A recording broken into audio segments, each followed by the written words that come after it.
दिख रहा स्क्रीन? हाँ Yes, sir, sir. Yes sir.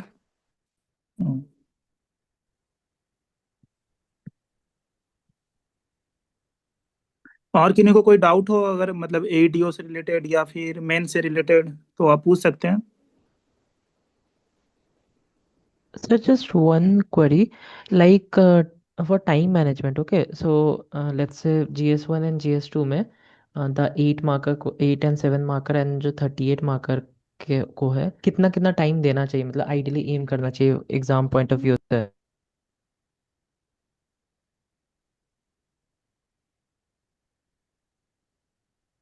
Hello, आवाज आ रही है? Yes sir. Yes sir. हाँ, देखिए बात, देखिए जैसे है ना GS1 या GS2 में भी, तो आप ऐसे अरेंज करो, मतलब कि जैसे मान लो GS1 है, तो सबसे पहले आप ना DI को करना सॉल्व, ठीक है। उसके बाद आप क्या करना, आप 38 मार्कर्स को पूरे को सॉल्व कर देना जहां जहां पे है। उसके बाद आप आना इसमें 8 मार्कर्स में, समझ रहे हो आप? तो इसमें ना आपको क्या करना है ना, मतलब आप पर क्वेश्चन, जैसे कि मान लो आप GS1 में ना आपके पास 10 क्वेश्चन होंगे, 8 मार्कर्स। तो आप इसमें ट्राई करना ऐसा कि आप 1 घंटे, मतलब 1 घंटे या उससे भी कम टाइम लगाओ आप, मतलब 5 मिनट के लगभग 4 मिनट में आप एक क्वेश्चन करना।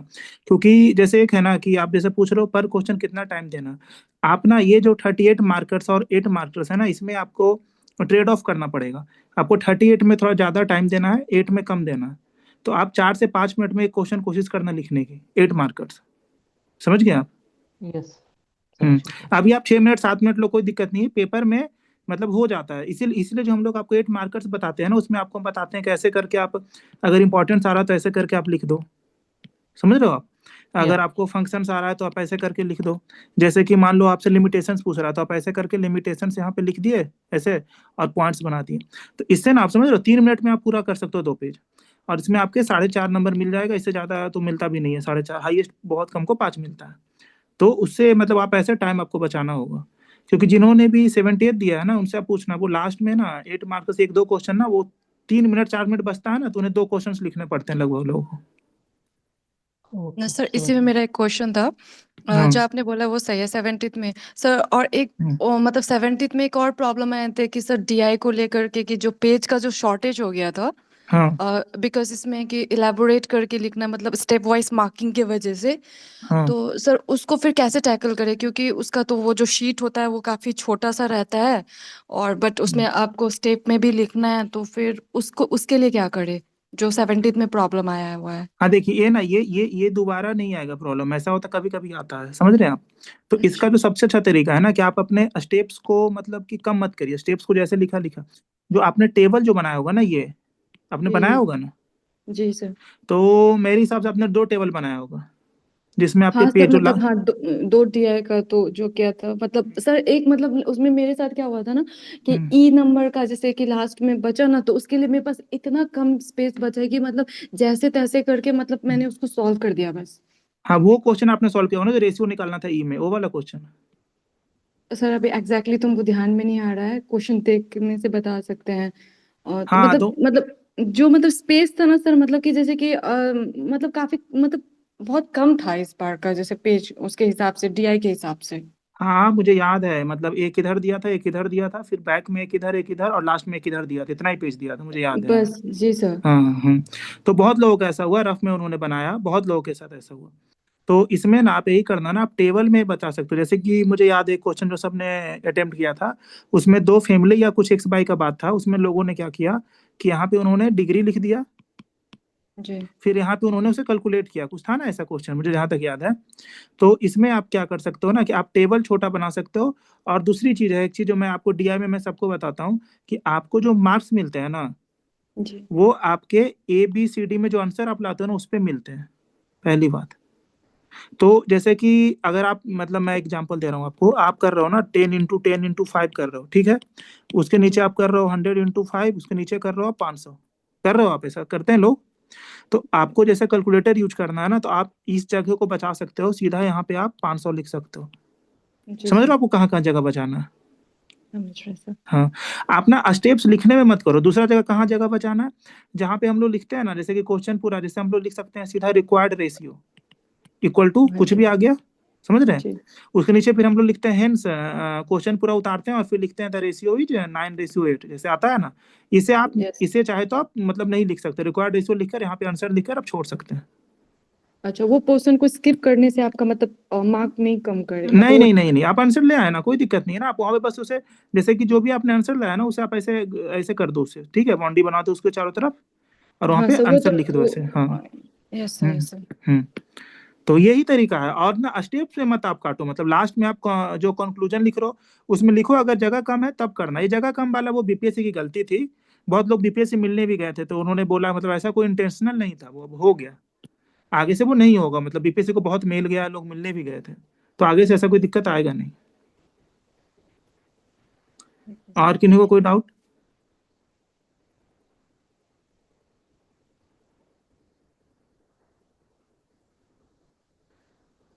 तो लग रहा है किन्हीं को कोई डाउट नहीं है। तो आज जैसे हम लोग यहाँ पे आज जो ये जो सेशन रखा गया है, ये रखा गया था हम लोग को गवर्नर और फेडरलिज्म पढ़ने के लिए। तो आज हम लोग शुरू करते हैं गवर्नर से।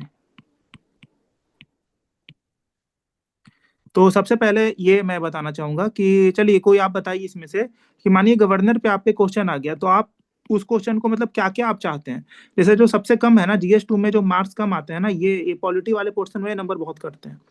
तो चलिए कोई आप बताइए आप में से कोई कि गवर्नर जैसा टॉपिक है, तो इस पे आप मतलब आप क्या क्या लिख सकते हैं इसमें, आपके मतलब दिमाग में क्या स्ट्रक्चर बनेगा। कोई भी 38 मार्कर्स लिखने से पहले ना, या 8 मार्कर लिखने से पहले, सबसे पहले आपके दिमाग में एक स्ट्रक्चर बनना चाहिए कि ये लिखूंगा, ये लिखूंगा, ये लिखूंगा, इसमें 4 पॉइंट, इसमें 3 पॉइंट, इसमें 3 पॉइंट, 10 पॉइंट हो गया, 8 मार्कर कंप्लीट हो गया। 38 मार्कर है तो उसमें तोड़ देना है कि ये टॉपिक है, इसके अंदर 3 टॉपिक लिखूंगा, तीनों में 3-3 पॉइंट कर दूंगा, इसमें 3 पॉइंट कर दूंगा, इसे तोड़ दूंगा 3 पॉइंट में, ऐसे 3 में, ऐसे करके 15-16-20 पॉइंट जितना भी हो जाए, 15-16-17-18 कम से कम हो। ठीक है। तो ऐसे करके आपको आंसर्स लिखने होते हैं। तो चलिए कोई बताइए कि गवर्नर जैसा आपसे आ गया क्वेश्चन, मतलब मैं एक एग्जांपल दे रहा हूँ आपको गवर्नर पे। मानिए हमेशा गवर्नर पे ना एक क्रिटिकल एनालिसिस पूछता है ये, कि मानिए गवर्नर को पूछ देगा कि ये बताइए गवर्नर सिर्फ एज ए नॉमिनल हेड है, उनका कोई ऐसा मतलब बहुत ज्यादा उनका रोल नहीं है, तो आप उसमें क्या लिखेंगे? कोई बताइए क्या, कहाँ मतलब आप क्या क्या उसमें पॉइंट डालना चाहेंगे, क्या क्या हेडलाइन क्या क्या डालना चाहेंगे, कोई बताइए। Sir, I will start with an article of governor. ठीक है, देखिए आर्टिकल्स को आप अच्छा बोल सकते हैं ना, कॉन्स्टिट्यूशनल पोजीशन, ठीक है, इसी के अंदर आर्टिकल्स वगैरह आ जाएंगे। ठीक है। और सर ये तो इनका सर इंट्रोडक्शन में तो सर उनके अपॉइंटमेंट से स्टार्ट करते थे, कौन सा आर्टिकल मेंशन होता है, कौन सा आर्टिकल है जिससे अपॉइंटमेंट होता है। और सर फिर बॉडी में स्टार्ट करेंगे सर, हेडिंग डालेंगे सर, पहला लेजिस्लेटिव पावर, फिर एग्जीक्यूटिव पावर, फिर जुडिशियल पावर, फिर डिस्क्रिशनरी पावर डाल देंगे सर। हम्म। तब भी सर कुछ कुछ पॉइंट डाल देंगे। हाँ। और सर फिर जैसे कि सर जो एसेंट सर, बिल का जो एसेंट होता है, जो आर्टिकल 200 है सर, उसका मिसयूज कैसे होता है सर, वो मतलब उसमें कुछ पॉइंट डाल देंगे कि वो मतलब गवर्नर अपने पास बिना टाइम का रख लेते हैं, मतलब कुछ टाइम मेंशन नहीं है, वो सब हम्म। मेंशन कर देंगे। तो सर रीसेंट या तो कंट्रोवर्सीज फिर डाल सकते हैं। हाँ सर वही सेम चीज सर जो तमिलनाडु वाला जो हुआ था अभी ये सर तमिलनाडु वाला एग्जाम्पल डाल देंगे। स्टार्ट कर सर सकते हैं। क्रिटिकल भी डालना है ना sir, why is it called nominal head, तो उसके पॉइंट भी डालेंगे। देखिए इसमें हाँ वही चीज है ना, इसमें ना देखिए आप सब ना, आप सबको पता है कि क्या क्या लिखना है आपको। आर्टिकल्स लिखने हैं, पावर में आप लिखोगे लेजिस्लेटिव, एग्जीक्यूटिव, जुडिशियरी लिखोगे, फाइनेंशियल पावर लिखोगे, डिस्क्रिशनरी पावर, ये सबको पता है, ये सब कोई लिखेगा। इसलिए इसमें मार्क्स कम क्यों आते हैं ना, मैं बताता हूँ। इसमें फिर आप लिखोगे उसका नेगेटिव पॉइंट्स लिखोगे, आर्टिकल 200 लिखोगे, आर्टिकल 213 लिखोगे आप, फिर आर्टिकल 356 पे जाओगे कि क्या दिक्कत है उसमें, फिर आप इस पे आ जाओगे, आप ये क्या है मिसयूज वाला जो तमिलनाडु में हो रहा है उस पे आ जाओगे, आपकी रख लेते हैं वो अपने प्रेसिडेंट के नाम पे वो अपने बिल्स को अपने पास। इस तरीके से ये ना ये आपको, लेकिन ना आपको आंसर्स को ना वेंट कर, ये आपको आंसर्स को मोड़ना होगा किस तरीके से, जैसा क्वेश्चन पूछ रहा है। समझ रहे हैं आप ना, हमेशा देखिए जीएस 2 का कोई भी आप क्वेश्चन लिखो ना, कहीं भी लिखो आप किसी भी मतलब स्टेट का, हमेशा ना डिमांड ऑफ क्वेश्चंस को बार बार देखते रहो। कम से कम 3 से 4 बार क्वेश्चन देखो, डिमांड आप देखते रहो। ठीक है, जैसे देखो मैं जैसे बताया ना कि मान लो कोई आप बस देखो पॉजिटिव या नेगेटिव पूछ रहा है, क्वेश्चन 2 तरीके से पूछा जा सकता है। एक पूछा जा सकता है governor is the bridge between the centre and the state, ये आपका पॉजिटिव कोनोटेशन दे रहा है, समझ रहे हो आप लोग। और आपसे पूछ सकता है governor is the nominal head, governor is just for the name सेक, ऐसा करके कुछ ऐसा निगेटिव पूछ सकता है। तो आपको पहले पॉजिटिव और निगेटिव उसमें कोनोटेशन में आपको डिवाइड करना होगा। और इंट्रोडक्शन कैसे शुरू करना है, तो आर्टिकल वगैरह से अच्छा है कि आप क्या करो, एक चीज मैं दिखा रहा हूँ आपको, आप यहाँ से ज्यादा अच्छा है कि आप शुरू कर सकते हो। एक सेकेंड, हाँ, आप ना ये सब जो जैसे है ना, इसमें कोट वगैरह है आपके चैनल पे ना शेयर किया हुआ है, ठीक है। तो जैसे कि मान लो कि आपको पॉजिटिव कुछ पूछ रहा है वो, तो हम क्या करेंगे, हम पॉजिटिव से कोई कोट ऐसा उठा लेंगे, पॉजिटिव उठा लेंगे। जैसे देखिए ये वाला क्या है, the governor is the linchpin of the states constitutional machinery. एक सेकेंड, इसे हटा देता हूँ, इधर कर देता हूँ। हाँ, if that pin bends the whole wheel of governance bobbles. समझ रहे हो आप? जैसे कि अब उसमें पूछ दिया निगेटिव कुछ पूछ दिया, तो देखिए उसमें हम कहाँ से उठाएंगे, हम ए उठा सकते हैं। The governor was design to be a constitutional umbrella but too often becomes a political parachute. समझ रहे हैं ना? आपको मतलब अपने डिमांड ऑफ द क्वेश्चन के हिसाब से आपको एक कोट भी उठाना होगा। इसमें से आपको अगर निगेटिव की तरफ जाना है, आप ये उठा लिए। और इसी के साथ आप क्या कर सकते हैं, जैसे कि आप और भी चीजें हैं, आप कंक्लूजन में जो करंट वाला है वो दे सकते हैं, या फिर ये अगर 8 नंबर का है तो आप इसे ही लिख सकते हैं। लेकिन अगर 38 का पूछेगा तो इसके साथ फिर से जो आप इंट्रोडक्शन बता रहे हैं, आर्टिकल और न्यूज यूज करना, वो आप कर सकते हैं इसके नीचे। शुरुआत आप यहाँ से करके। समझ में आ रहा है कि नहीं? कोई डाउट तो नहीं है इसमें? बताइए कि नहीं कोई डाउट है तो। सर इसमें बॉडी में क्या क्या हेडिंग बनाएंगे जो 5th नंबर है सर? अच्छा, इसमें नहीं नहीं, ये देखिए, ये यहाँ पे चलेगा ना नहीं जहाँ पे मतलब सर, अगर ऐसा क्वेश्चन आ गया कुछ कोर्ट से रिलेटेड, जैसे गवर्नर का कोई क्वेश्चन आया लेकिन कोर्ट दे करके फिर उसको बोल दिया कि डिस्क्राइब और एक्सप्लेन मतलब जो भी, तो सर अगर जैसे 5th नंबर है sir, the governor was design to be constitutional umbrella but too often becomes a political parachute, हाँ। एक्सप्लेन आ गया था, तो या फिर क्रिटिकली डिस्कस जो भी आ गया था, तो इसमें क्या क्या हेडिंग बना सकते हैं सर? हाँ देखिए, जैसे इसमें ना आपको क्या पकड़, आप इस कोड से क्या समझे कि ये बात ये कर रहा है कि उसे ब्रिज की तरह बनाया गया था सेंटर और स्टेट के बीच में, लेकिन ये गवर्नर जो रोल प्ले कर रहे हैं वो as agent of centre role play कर रहे हैं, यही कोड करना चाह रहा है ना। तो इसी, हाँ, तो इसी के साथ आपको बढ़ना है। पीवाई क्यों है, देखिए मैं दिखाता हूँ आपको। ये पूछा गया है, ऐसा नहीं है कि मतलब कुछ कोर्ट पे नहीं, ऐसा देखिए पूछा जा चुका है। देखिए, a governor should discharge his or her duty in accordance with the spirit of the constitution and not just as the agent of the centre. समझ, ऐसे क्वेश्चंस आ चुके हैं। देखिए यहाँ पे और मैं दिखाता हूँ, ये क्वेश्चन क्या था। नहीं, इसमें लगता नहीं है। ऐसे क्वेश्चन एक बार आया था, आपको याद होगा ना, 64th में, जिसमें एक क्वेश्चन डिलीट करना पड़ा था। अगर किन्हीं को पता होगा तो कुछ आइडिया है कि नहीं कुछ बारे में, क्या हुआ था मैं बताता हूँ। 64th में ना एक क्वेश्चन आया गवर्नर पे कि गवर्नर मतलब बस पपेट एक वाला, क्या, गवर्नर एज पपेट था हाँ क्वेश्चन। वही वही सवाल। तो वो भी यही कहना चाह रहा था, बस वो एजेंट, अगर वो पपेट की जगह एजेंट लिख देता ना, तो मतलब तो कुछ दिक्कत नहीं था। वो क्वेश्चन एजेंट, यही यही सेम क्वेश्चन था, समझ रहे, लेकिन वो पपेट यूज कर लिया ना वर्ड, इसलिए उसे डिलीट करना पड़ा था। तो जैसे आपने जो 5th वाला बताया ना, तो यही क्वेश्चन है कि वो एजेंट की तरह यूज हो रहे हैं, एजेंट ऑफ सेंटर। तो इसमें आप कैसे आगे बढ़ेंगे, पहले आप जैसे कि इंट्रोडक्शन में आप दे देंगे, ठीक है। देखिए, जैसे पहले मैं एक चीज और आपको बताता हूँ, एक चीज डिस्कस करना था आप लोगों के साथ। कभी भी जैसे गवर्नर है ना, कोई भी GS2 का है, तो इसमें क्या क्या आपको दिमाग में रखना है। सबसे पहले आपको दिमाग में रखना आर्टिकल्स, जैसे मैंने बोला कॉन्स्टिट्यूशनल पोजीशन, कॉन्स्टिट्यूशनल पोजीशन। फिर सेकंड पे आपको क्या दिमाग में रखना है, सेकंड पे आपको दिमाग में रखना है judgement, supreme court and high court. इसके बाद क्या दिमाग पे रखना है आपको, रिकमेंडेशंस। जैसे यहाँ पे गवर्नर में आपको क्या सरकारिया चलेगा और पंची कमीशन, मेनली ये दोनों चलेगा, ठीक है, ये दोनों चलेगा।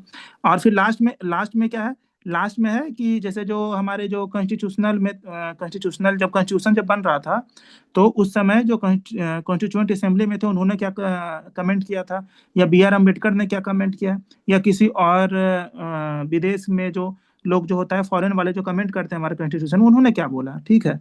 तो वो कमेंट्स को, ये जो चीजें है ना, इसे आप दिमाग में रखेंगे और इसे अपने क्वेश्चन के हिसाब से इसे आप मोल्ड कर देंगे। समझ गए? जैसे गवर्नर में हमेशा ना आपको क्रिटिकल एनालिसिस पूछेगा। जैसे अभी जो टेस्ट हुआ था ना, सेकंड टेस्ट, इसमें ना क्वेश्चन था आपका क्रिटिकल, जिन्होंने दिया वो नहीं याद होगा, क्रिटिकल एनालिसिस 2 क्वेश्चंस में था। एक में था आपका रविन्द्रनाथ टैगोर वाले में, और एक क्वेश्चन था, एक किसमें था, हाँ एक और था ना इंडिया यूके वाले में, नहीं, एक जो थर्ड वाला क्वेश्चन था ना 8 नंबर का, हाँ इसमें था एससीओ वाले में, एससीओ वाले में था आपका ये, देखिए हाँ।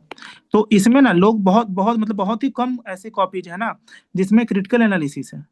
क्रिटिकल एनालिसिस क्या होता है पहले मैं बताता हूँ आपको। ये क्या होता है ना कि मान लो critical analysis of role of governor पूछते हैं, तो आपको क्या करना होता है ना, इसमें रोल ऑफ गवर्नर बताना होता है।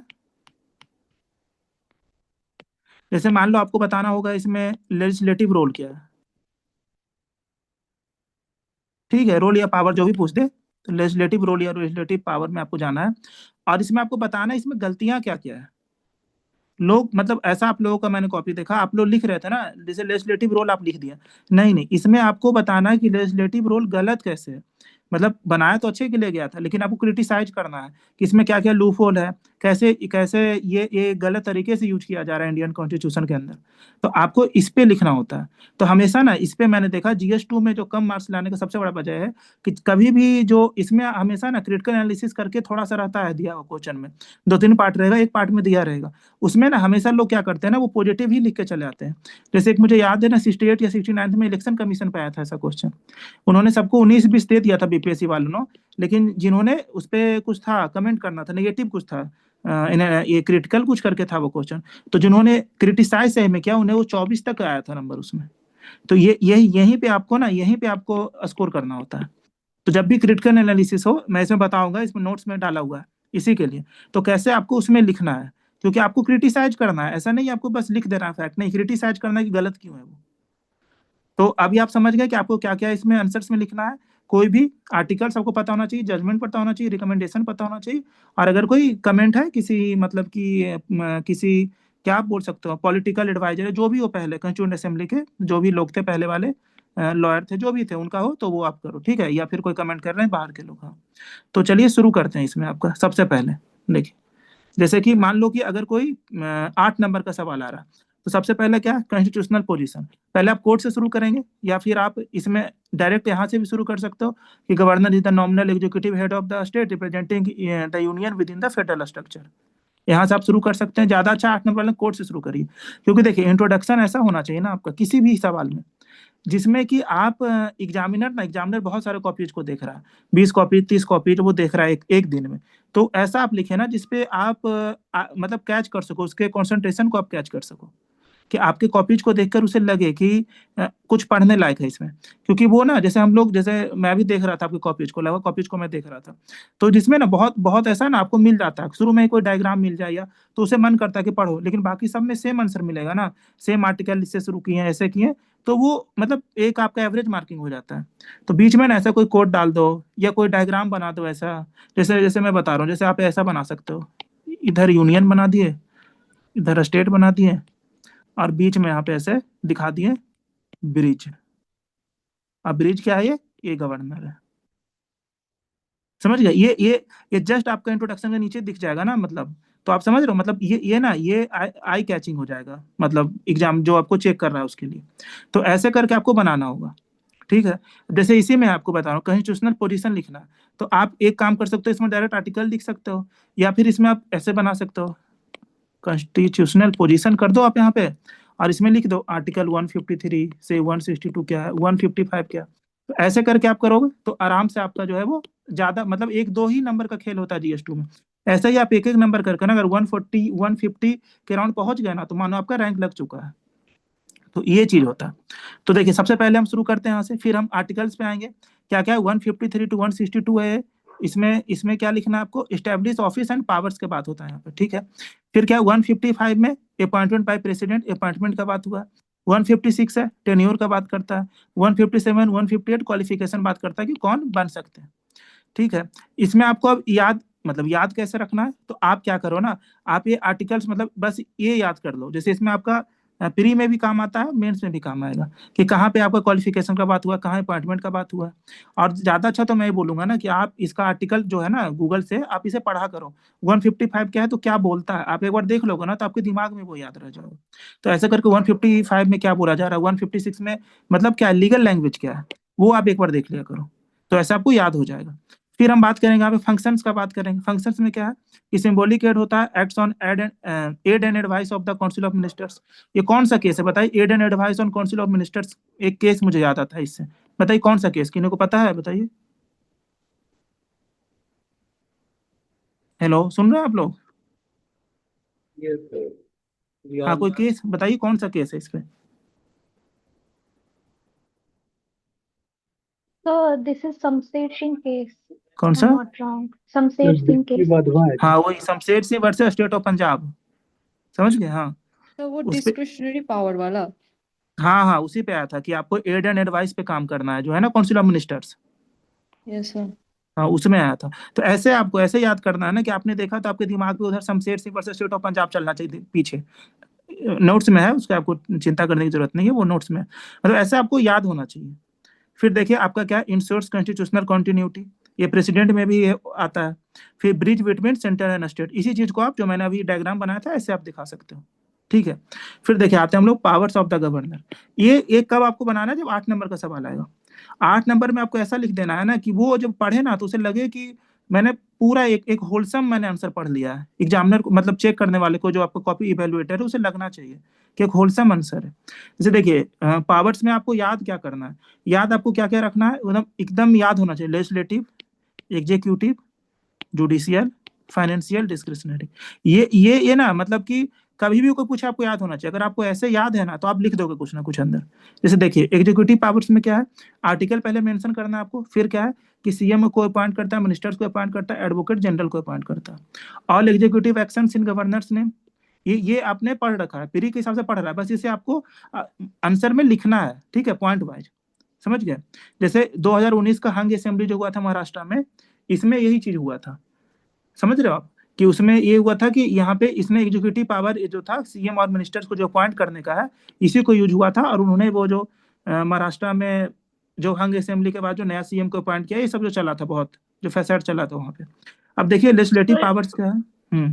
सर इसमें स्टेट पब्लिक सर्विस कमीशन का चेयरमैन को भी अपॉइंट कर सकते हैं, हाँ, ये भी एग्जीक्यूटिव होगा पावर। इसमें। हाँ, इसमें आप लिख सकते हो ना, बहुत सारा चीज इसमें हो सकता है। इसमें हो सकता है कि एडवाइस कर, जैसे आपका ये है बहुत सारा, जैसे ये आपका स्टेट में जितने भी कमीशन होते हैं सबको अपॉइंट करते हैं। पब्लिक सर्विस हो जाए और भी चीजें हैं, उसमें भी करते हैं अपॉइंट। तो आप ये लिख सकते हो, ऐसा कुछ नहीं, मतलब आप सब कुछ लिख सकते हो, ठीक है। मतलब उसमें जैसे कि आपका ये जैसे फाइनेंस कमीशन वाला जो स्टेट में, उसमें भी आप एक पॉइंट डाल सकते हो, तो ये दिक्कत नहीं है, आप समझ रहे हो ना? आप लिख सकते हो आराम से कम इतना चीजें तो लिखना ही है, इसलिए यहाँ पे दिया हुआ है। अब देखिए अब लेजिस्लेटिव पावर्स में चलेंगे तो क्या है कि summons and dissolve legislature, give assent और डिजायर बिल्स फॉर प्रेसिडेंट, ऐसा हो गया। फिर देखिए सबसे बड़ा जो लेजिस्लेटिव पावर में आपको लिखना है, वो लिखना ऑर्डिनेंस मेकिंग पावर 213। चलिए कोई बताइए प्रेसिडेंट का जो ऑर्डिनेंस मेकिंग पावर है वो किस आर्टिकल में है? कोई बताइए। 1 2 3। 1 2 3 23 sir. हाँ सही। चलिए आप लोग, मतलब प्री तो आपने अच्छे से तैयारी की है, इससे पता चल रहा है। तो इसमें यही चीज है, देखिए ये चीज आपने यहाँ पे देख लिया। तो इस तरीके से आपका एग्जीक्यूटिव पावर हो गया, लेजिस्लेटिव हो गया। अब फाइनेंशियल पावर्स में चलेंगे तो आर्टिकल आपको याद रखना है, क्योंकि जीएस2 का कॉपी देखिए ना, जो भी आप मतलब पुराने कॉपीज भी देख रहे होंगे, उसमें यहाँ पे ना आर्टिकल्स बहुत कम मेंशन है, तो भी मार्क्स मिल जाते हैं। 135-40 लोग ले आते हैं। लेकिन जो वो जो 7-8 नंबर का है ना, 140 से 148-149 जाने के लिए ना, ये सब बहुत मेहनत करना पड़ेगा आपको। तो जैसे आर्टिकल आप लिख दिया, इसमें क्या फाइनेंशियल पावर्स में क्या क्या होगा, स्टेट बजट, ये आपको पता होगा कि मनी बिल कोई भी होता है तो पहले वो आता है प्रेसिडेंट के यहाँ से आता है, स्टेट में भी यही चलता है, ठीक है। फिर है ऑथोराइजर ग्रांट सीनेट, ये सब मतलब आपको बस याद कर लेना, ठीक है, ज्यादा आपको इसमें डीप में नहीं जाना, ठीक है, फाइनेंशियल पावर्स के अंदर में। और उसके बाद और बताइए कोई फाइनेंशियल पावर्स और क्या हो सकता है, बताइए कोई एक आध पॉइंट। मनी बिल को रिजर्व करना।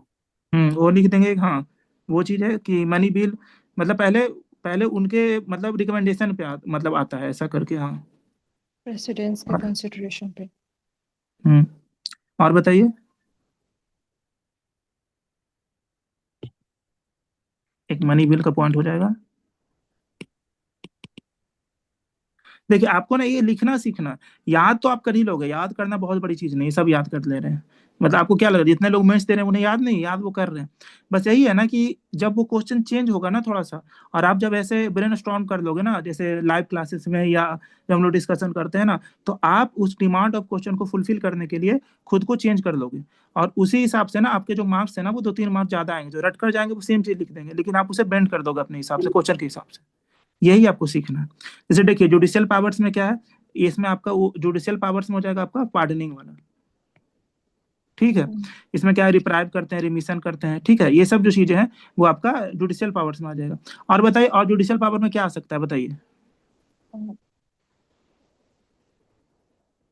आप लोगों ने प्री में पढ़ा होगा, बताइए क्या आ सकता है। Authority over deciding the disqualification of members of houses. एक 70th में आया था ना मेरे हिसाब से वो क्वेश्चन है। यस सर, प्री में। हाँ नहीं, Appointments, posting and promotions of the district judges. हाँ वो डिस्ट्रिक्ट जज वाला भी पॉइंट आएगा, यही मैं जानना चाह रहा था। वो जो जैसे 70th का जो प्री का सवाल था उसको आप यहाँ लिख सकते हो। वो फिर तो डिस्ट्रिक्ट जज एग्जीक्यूटिव वाला पावर में आ जाएगा ना सर। क्या, सर प्रमोशन ऑफ जजेस तो एग्जीक्यूटिव पावर में आना नहीं चाहिए। प्रमोशन वाला तो उसमें आएगा, इसमें आएगा आपका कि ये जो होता है ना, इसमें आपका जब भी जज को अपॉइंट करना होता है ना, तो गवर्नर से एक बार डिस्कशन किया जाता है, समझ रहे हो आप। तो इसको आप एग्जीक्यूटिव में भी डाल सकते हो, प्रमोशन तो एग्जीक्यूटिव में ही आएगा। ये जो डिस्कशन वाला चीज है ना, इसे आप एग्जीक्यूटिव में ही ज्यादा सही रहेगा डालना, लेकिन डाल सकते हो आप कहीं भी, क्योंकि उसमें दिक्कत नहीं। आप जब पेपर लिखोगे ना तो आपका पॉइंट्स ना हर में पॉइंट डालोगे, तो एग्जीक्यूटिव में आपने सही बोला ज्यादा अच्छा रहेगा। जुडिशियल में आप वो डाल दो, 70th में जो प्री में आया था ना, एग्जैक्ट आप उसे डाल सकते हाँ हो इतना। क्या आया था एग्जैक्ट, क्या था क्वेश्चन, याद है कि नहीं को। सर वो 10th शेड्यूल या फिर इसमें शायद 10th शेड्यूल में गवर्नर डिसाइड करते हैं ना। नहीं क्वेश्चन आया था कि जो 10 शेड्यूल में नहीं आएंगे उन पे कौन डिसीजन लेगा, ये था सवाल। तो Under ठीक से याद ROP, नहीं है। I guess. उसमें था ना कि 10 शेड्यूल में तो स्पीकर ले लेते हैं, लेकिन अगर 10 शेड्यूल के बाहर है तो कौन करेंगे, वो था सवाल। उसको आप यहाँ डाल सकते हैं, ठीक है। तो अब चलिए, यहाँ पे आपने देख लिया 5 मैंने बताया, legislative, executive, judicial, financial and discretionary. Emergency का भी तो डाल सकते हैं, इमरजेंसी में रोल। क्या इमरजेंसी में क्या डालेंगे आप। सर इमरजेंसी में गवर्नर का रोल, प्रेसिडेंट नहीं, रूल जब पड़ता है। हाँ वहाँ पे आप जुडिशियल पावर में डालना, वहाँ पे ज्यादा सही नहीं रहेगा। वहाँ पे आपका वो आ जाएगा ना कि जब इमरजेंसी लगता है ना तो गवर्नर एग्जीक्यूटिव और लेजिस्लेटिव वाला फंक्शन ज्यादा वो करने लगते हैं, समझ रहे हैं बात को। हाँ जुडिशियल मतलब हो गया ना जहाँ पे इनका इनका कोई जजमेंट ऐसा चल रहा हो, कोई चीज डिसाइड कर रहा हो, मतलब जजमेंट नहीं, ज्यादा अच्छा वर्ड यहाँ पे होगा, कुछ चीज डिसाइड कर रहा हो गवर्नर बैठ करके, तो ज्यादा अच्छा यहाँ पे पॉइंट लगेगा। अब देखिए इसमें लास्ट पॉइंट हमारा बच गया था क्या, डिस्क्रिशनरी पावर्स का। इस पे ना हमेशा क्वेश्चन आता है, हमेशा क्वेश्चन आता है। तो इसमें ना आगे आगे मतलब इसमें बहुत डिटेल में है, वहां पे आपको ज्यादा अच्छा समझ में आएगा। ऐसा आपको अगर शॉर्ट में लिखना होगा ना, तो देखिए यहाँ पे है, एक सेकेंड दिखाता हूँ। ज्यादा अच्छा आप इसे रट लेना, मतलब ये तो आता ही है हर हर दूसरे साल तीसरे साल, ये जो है ना डिस्क्रिशनरी पावर वाला। हाँ देखिए क्या क्या डिस्क्रिशनरी पावर में हो सकता है, ये चीज देखिए। अपॉइंटमेंट ऑफ सीएम, जब कोई क्लियर मेजोरिटी नहीं होता है ना, तो ये गवर्नर के पास पावर होता है, किसी को वो सीएम बना सकते हैं, किसी को, मतलब किसी को। इस पे ना बहुत सारा आपका हिंदू में आर्टिकल, इंडियन एक्सप्रेस में आया है कि किसी को बना सकते हैं, मतलब किसी को। इन्हें जवाब देना होगा बाद में, अलग चीज है, लेकिन ये आपको ओथ तो दिलवा ही देंगे सीएम का। जैसे अभी महाराष्ट्र में हुआ था, याद है, रात को ओथ दिलवाया गया था और फिर सुबह उन्होंने रिजाइन भी कर दिया, याद होगा आप लोगों को। तो 3-4 यस साल सर। पहले की बात है। हाँ यही पावर यूज हुआ था, उनके ऊपर कुछ नहीं हो पाया। मतलब बहुत सारे केसेस हुए सुप्रीम कोर्ट में हुए, लेकिन उन्हें कुछ नहीं किया गया, इसी पावर को उन्होंने यूज किया था कि वो किसी को भी सीएम बना सकते हैं वो। हाँ वो अगली, जब वो जैसे ही स्टेट असेंबली खुलेगा और उन्हें फ्लोर टेस्ट करना पड़ेगा, वो फेल हो जाएंगे, वो पहले रिजाइन कर देंगे, लेकिन वो एक दिन के लिए तो बना ही सकता है किसी को भी। उसके बाद देखिए क्या है आपका रिजर्वेशन ऑफ बिल्स, ये भी डिस्क्रिशनरी पावर में आएगा, आर्टिकल 200, आप लोग बात भी कर रहे थे इस पे। फिर आपका आता है रिकमेंडेशन ऑफ आर्टिकल 356, ये भी कभी भी रिकमेंड कर सकते हैं प्रेसिडेंट को। उसके बाद आपका आता है समनिंग एंड प्रोरोग करना, जो आपका स्टेट लेजिस्लेटिव असेंबली को, समझ गए। ये नवाम रेबिया केस, किन्हीं को पता है क्या है केस, किन्हीं को आइडिया बताइए। देखिए मैं बताता हूँ किन्हीं को नहीं पता है तो। ये केस ना 2016 का है। इसमें क्या इसमें ना एक लूपहोल निकाला इन लोगों ने। ये आपका 10th शेड्यूल में जो जिन्हें निकाल दिया जाता था, जिन्हें ये डिस्क्वालीफाई कर दिया जाता था, उन्होंने एक लूपहोल निकाला। क्या निकाला कि मान लो कि आपको 10th शेड्यूल में आपको डिस्क्वालीफाई करना, कौन करेगा? आपको स्पीकर करेगा डिस्क्वालीफाई। अब एक एक वो कंडीशन सोचो कि जब स्पीकर पे ही केस चल रहा हो कि ये स्पीकर है कि नहीं, स्पीकर के ही डिस्क्वालिफिकेशन पे केस चल रहा हो, समझ रहे हो आप? तो उस समय अब वो डिसीजन लेगा कि नहीं डिस्क्वालिफिकेशन पे मेंबर्स के। इसी यही केस नवाम रेबिया केस था। तो सुप्रीम कोर्ट ने इस पे बोला था, 5 जजेस का बेंच था, उसमें से 4 जजेस ने ये बोला था 4:1 में कि नहीं, अगर स्पीकर पे ही चल रहा होगा कोई, मतलब ऐसा फ्लोर पे स्टेट लेजिस्लेटिव असेंबली या कहीं पे भी, तो वो इस पे फैसला नहीं लेगा। इसी को एज ए लूपहोल यूज किया गया कि जैसे ही मानो स्पीकर आपको डिस्क्वालीफाई करने वाला ना, तो उसी के खिलाफ स्टेट लेजिस्लेटिव असेंबली में वो ले आओ, प्रस्तावना लोग ले आते थे कि इन्हें ही हटाया जाए। समझ रहे हो आप मतलब क्या लूपहोल हो सकता है इसमें? तो ये चीज था। इसमें ऐसा कहा गया था कि स्पीकर अगर रिमूवल नोटिस फेस कर रहा है तो वो डिसाइड नहीं करेगा डिस्क्वालिफिकेशन का बाकी मेंबर्स का। ये था एक लाइन में केस। मैं आपको कहानी इसलिए बता रहा हूँ ना ताकि आपको याद रहेगा। ये लोग ना नहीं कोट करते नवाम रेबिया केस ऐसा ये सब। और एक और क्या है, doctrine of constitutional punctuality, governor must act with in reasonable time frames. तो नवाम रेबिया में मतलब 1 लाइन में क्या लिखेंगे?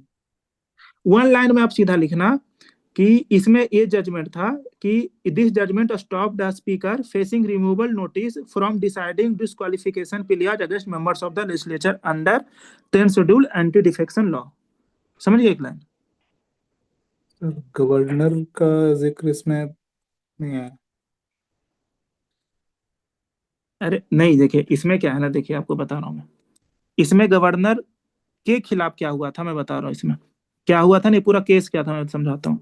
ये स्टेट में क्या हुआ कि गवर्नर सेंटर का था, समझ गए? इसमें क्या हुआ फिर, इसमें कुछ लोगों ने जो पॉलिटिकल जो वहां पे रूल कर रही थी पार्टी, वो अपोजिशन की थी। मान लो आप किसी पार्टी का, चलो नाम हटाओ, किसी पार्टी को मान लो, ठीक है, ए पार्टी सेंटर पे थी और यहाँ पे क्या हुआ कि स्टेट में चल रहा था। इसमें क्या हुआ कि गवर्नर ए पार्टी का ही होंगे। इसके बाद क्या हुआ, इन्होंने महाराष्ट्र में इस केस को फिर से न्यूज में आया ना, महाराष्ट्र में ही तो आया था इस न्यूज में, समझे? तो इसमें क्या हुआ कि यहाँ पे कुछ लोगों ने उस खिलाफ हो गए। जैसे अभी महाराष्ट्र में शिवसेना जो टूटा, ये नवाम रेबिया केस ही चला, उसमें बहुत बहुत न्यूज में रहा था। तो उसमें कुछ लोगों ने, वो 2 बन गया ना, एक एकनाथ शिंदे पार्टी और एक पुरानी अच्छा, शिवसेना जो थी। तो इसमें क्या हुआ, इसका नाम बस याद नहीं था, वो केस तो पूरा याद है। हाँ, तो इसमें यही चीज हुआ। जब इधर आ गए ना, तो इन्होंने, स्पीकर ने बोला कि अब इन्हें डिस्क्वालीफाई करना चाहिए, क्योंकि स्पीकर किसके होंगे वहां पे? स्पीकर होंगे आपके ये जो शिवसेना, पुरानी शिवसेना थी, उसी के होंगे ना जो यस जो सर। हाँ। और गवर्नर किसके होंगे? गवर्नर होंगे आपके सेंटर का।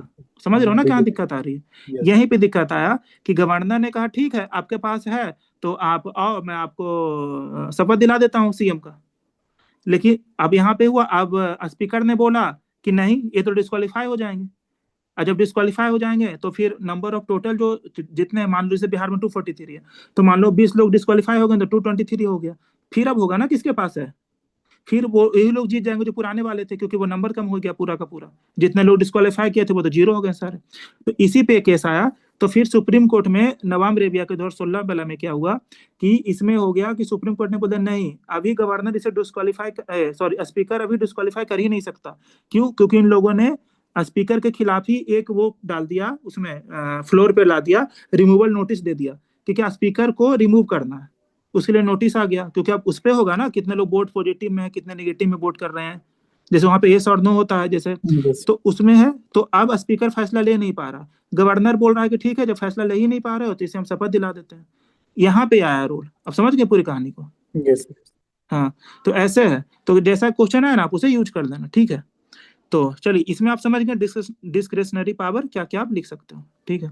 आपको समझना है अभी, क्योंकि नोट्स है ना, नोट्स तो आप रट जाना बाद में। अभी अभी पता है पेपर आपका अप्रैल में होगा, समझ रहे हो आप बात? तो अभी कितना टाइम है आपके पास? अक्टूबर खत्म हो रहा है ना, नवंबर, दिसंबर, जनवरी, फरवरी, मार्च, 5 महीने आपके पास लगभग। तो नोट्स तो आप रट जाओगे, 4 बार 5 पढ़ोगे सब याद हो जाएगा। आपको बस याद रखना ये सब चीजें, ठीक है। जैसे देखिए यहाँ पे जैसे देखिए जुडिशियल चेक्स क्या क्या है इस पे। समसेट सिंह केस आप समझ गए, इसमें सुप्रीम कोर्ट ने बोला कि ये आप क्या करोगे इस पे, आप bonded bye add and advice of the council of minister, ठीक है। एसआर बोमाई केस सबको पता 356 वाला था कि बार बार अपने मन से प्रेसिडेंट रूल लगा दे तो ये नहीं चलेगा, इसका आप जुडिशियल रिव्यू होगा। ये रामेश्वर प्रसाद केस किन्हीं को पता है तो बताइए, किन्हीं को कोई आइडिया रामेश्वर प्रसाद केस का? सर ये बिहार प्रेसिडेंट का रूल इन बिहार का था ना, क्या प्रेसिडेंट सर रूल जो बिहार लगा में था जब बिहार में उससे रिलेटेड।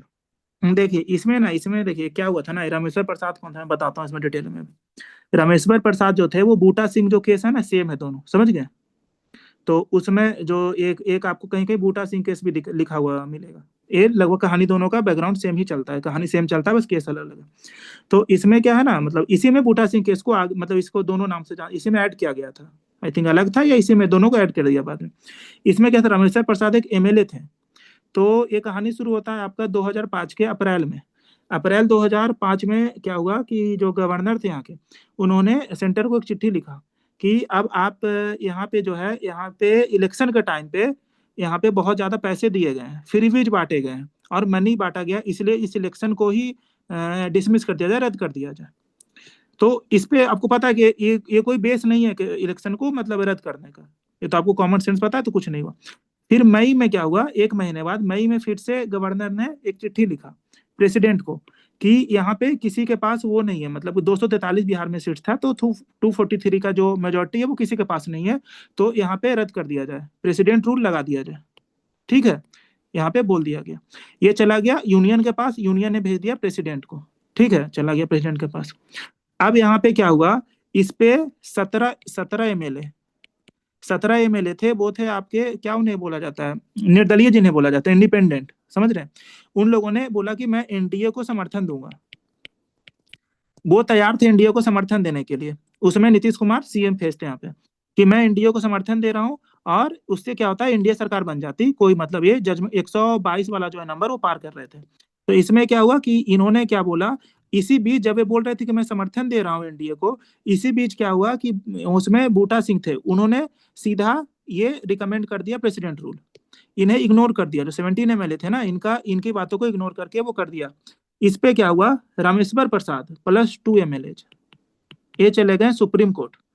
ये सुप्रीम कोर्ट में इन्होंने अपना प्ली फाइल किया कि ये गलत हुआ, यहाँ पे ऐसा नहीं होना चाहिए। ये जब हम लोग सरकार बनाने को तैयार थे तो कैसे कोई रिकमेंड कर सकता है गवर्नर प्रेसिडेंट रूल के लिए।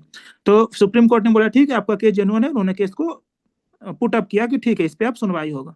तो ये सुनवाई चल ही रहा था, इसी बीच क्या हुआ कि यहाँ पे प्रेसिडेंट ने बोला ठीक है वहां पे प्रेसिडेंट रूल लगा दो। दो चीजें चल रहा है, यहाँ प्रेसिडेंट ने प्रेसिडेंट रूल के लिए रिकमेंड कर दिया, और यहाँ पे सुप्रीम कोर्ट ने इस प्ली को बोला कि इस पे सुनवाई होगा। समझ रहे हो आप, दोनों पैरेलल में चल रहा है। अब यहाँ पे सुप्रीम कोर्ट में केस था ही, ये केस किस चीज पे था, ये केस था power of governor to recommend president rule in a state, इसके खिलाफ यहाँ पे सुनवाई चल रही। इसी बीच क्या हुआ, इलेक्शन कमिश्नर ने यहाँ पे इलेक्शन अनाउंस कर दिया कि अगले 2 महीने में इलेक्शन होगा, अभी सुनवाई चल ही रही है। फिर सुप्रीम कोर्ट ने यहाँ पे दिया जस्ट क्वेश्चन, हाँ सर इंडिपेंडेंट लीडर ज्वाइन कर सकते हैं इलेक्शन के बाद पार्टी जीती है तो नहीं, पार्टी ज्वाइन नहीं कर रहे थे, वो सपोर्ट दे रहे थे। सर सपोर्ट भी नहीं दे सकते हैं। हाँ सपोर्ट क्यों नहीं कर सकते हैं, सपोर्ट में कुछ नहीं है ना, फ्लोर पे आपको वोट करना है ना, आप किसी को वोट कर सकते हो। इंडिपेंडेंट तो मिनिस्टर भी बने बहुत लोग, आप मतलब अलग अलग स्टेट्स में, ऐसा कोई दिक्कत नहीं। इंडिपेंडेंट सपोर्ट तो आप किसी को कोई कर सकता है, समझ गए। तो उसमें कोई दिक्कत, इंडिपेंडेंट सपोर्ट किसी को कर सकते हैं, कोई दिक्कत नहीं। हर साल जो भी इंडिपेंडेंट होता है ना वो किसी ना किसी को सपोर्ट ही करता है। बिहार में देखना, इस बार भी इलेक्शन हो रहा है ना, आप देखना 2-3 लोग इंडिपेंडेंट जीतेंगे, वो किसी ना किसी पार्टी को सपोर्ट करेंगे। तो इसमें 2 चीजें चल रही थी एक साथ, प्रेसिडेंट यहाँ प्रेसिडेंट रूल लगा रहे थे, यहाँ पे सुप्रीम कोर्ट में सुनवाई चल रही थी। इसी में क्या हुआ ना, सितंबर के राउंड सुप्रीम कोर्ट ने इसका जजमेंट दिया कि नहीं, ये जो गवर्नर ने जो प्रेसिडेंट रूल लगाने के लिए बोला ये गलत डिसीजन था, ऐसा नहीं करना चाहिए था। तो अब हुआ कि क्या फिर से जितने एमएलए थे उन्हें मतलब फिर से अब सरकार बनाने का मौका दिया जाए, तो सुप्रीम कोर्ट बोला नहीं, मौका तो नहीं मिलेगा, वो असेंबली फिर से रीअफर्म नहीं होगा, जो कि डिजॉल्व कर दिया गया था गवर्नर के द्वारा। लेकिन आगे से ऐसा नहीं होना चाहिए, और फिर पूछा कि क्यों नहीं रीअफर्म होगा असेंबली, तो सुप्रीम कोर्ट का ऐसा था स्टेटमेंट, क्योंकि इलेक्शन की सारी तैयारियां हो गई, इसलिए अब नया इलेक्शन होगा। तो इसलिए आप कभी कभी रामेश्वर प्रसाद केस में ऐसा भी लिखते हुए देखेंगे कि उसमें बोला गया था कि गवर्नर का जो जुडिशियल रिव्यू के अंदर आएगा जो उन्होंने रिकमेंड किया था, लेकिन इससे कोई फायदा नहीं हुआ था। जिस तरीके से मैं आपको एक और केस बताता हूँ, सकता आप लोग ना जानते हो, कि जो मनेका गांधी का केस आप लोग को याद है?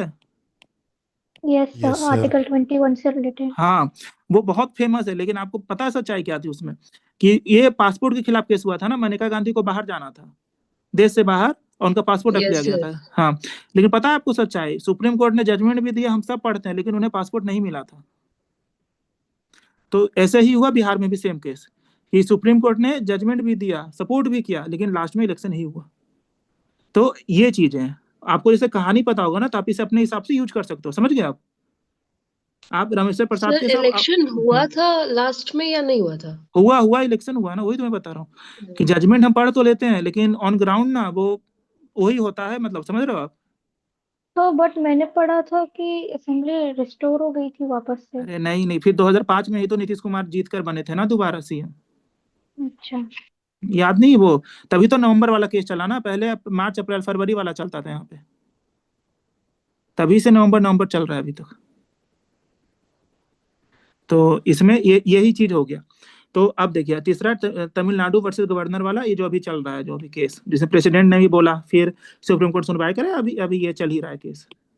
तो इस पे ज्यादा कुछ नहीं लिखना, ठीक है? इसमें बस लिख देना Tamil Nadu versus governor 2025 pocket veto, ठीक है? अनकॉन्स्टिट्यूशनल बोला है ये सुप्रीम कोर्ट ने, उसमें टाइम दे दिया है कि आपको 1 महीने के अंदर देना है, फिर अगर दोबारा आएगा ऐसे करके 3 महीने का कुछ टाइम दिया है इसमें, ठीक है? ज्यादा इस पे नहीं कमेंट करना हमें, क्योंकि अभी सब जुडिस से मैटर।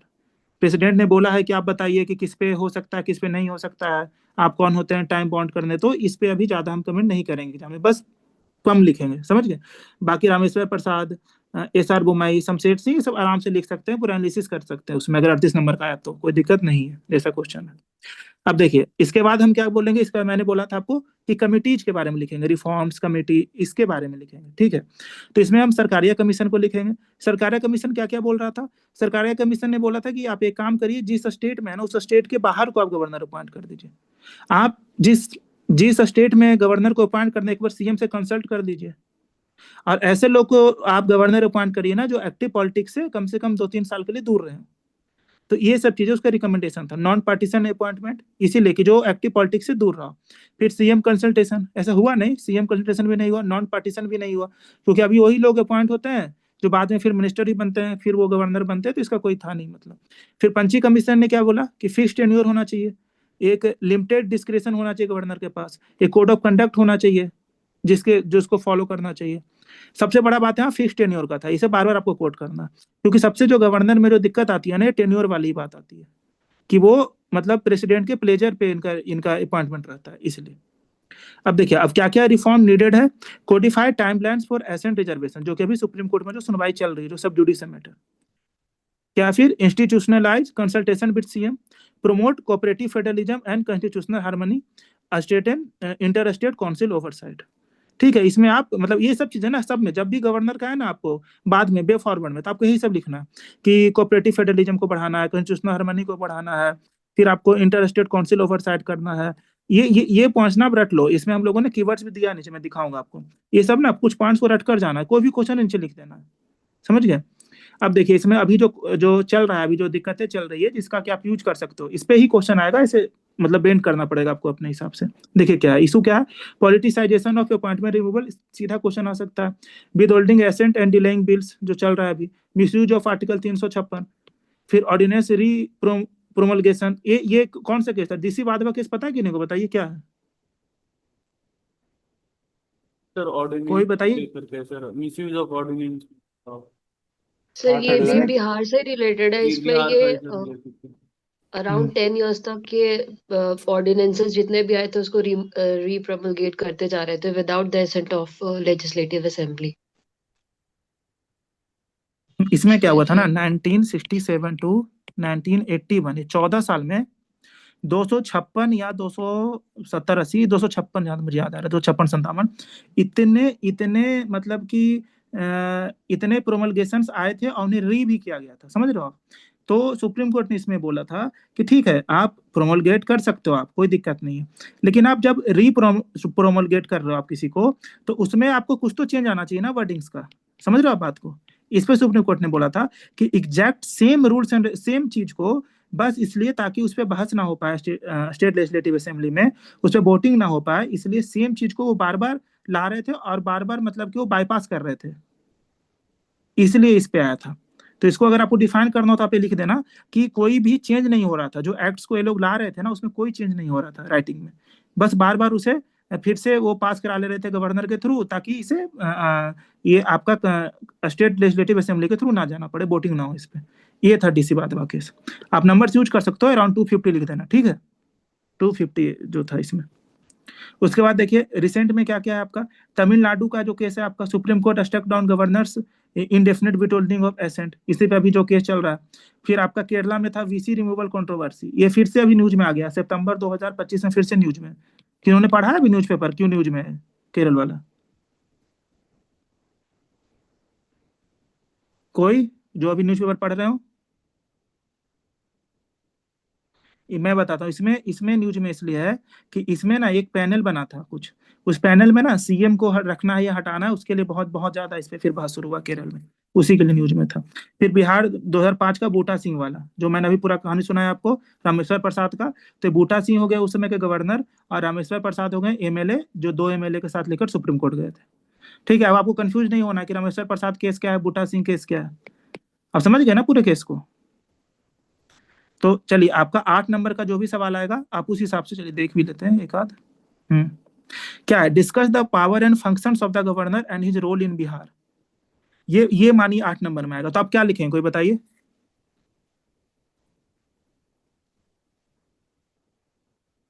क्या हो गया, आवाज नहीं जा रही क्या? Yes, so we can start with any quote or statement like, as you said, कि governor is the linchpin between center and the state. Then we can make any देखिए diagram. पहले आप तो समझ गए ना ये चीज की, पॉजिटिव बात कर रहा है, ठीक है। तो ठीक है, आपने शुरू कर दिया, उसके बाद क्या लिखेंगे आप? Then we can break down the topics according to the demand. Like first we can address the PowerPoint by quoting all the constitutional provision. Then we can further go to the functions part. And I think discuss में हमें positive pay ज्यादा emphasis करना है, और थोड़ा like जो issues चल रहे हैं करंट में उस पे थोड़ा इम्फेसिस कर सकते हैं, और बाद में एक थर्ड और लास्ट पॉइंट पे रोल इन बिहार में थोड़ा पॉइंट जनरेट कर सकते हैं। देखिए हाँ, रोल इन बिहार में ना आप 4-5 पॉइंट लिख सकते हैं, पॉजिटिव निगेटिव दोनों लिख सकते हैं, ठीक है। रोल इन बिहार में आप इन चीजों को आपको कोट करना है, जैसे जो केसेस है ना सब बिहार से रिलेटेड है ना, ये रामेश्वर प्रसाद वाला, फिर आपका ये डीसी वाधवा है, समझ रहे हैं आप?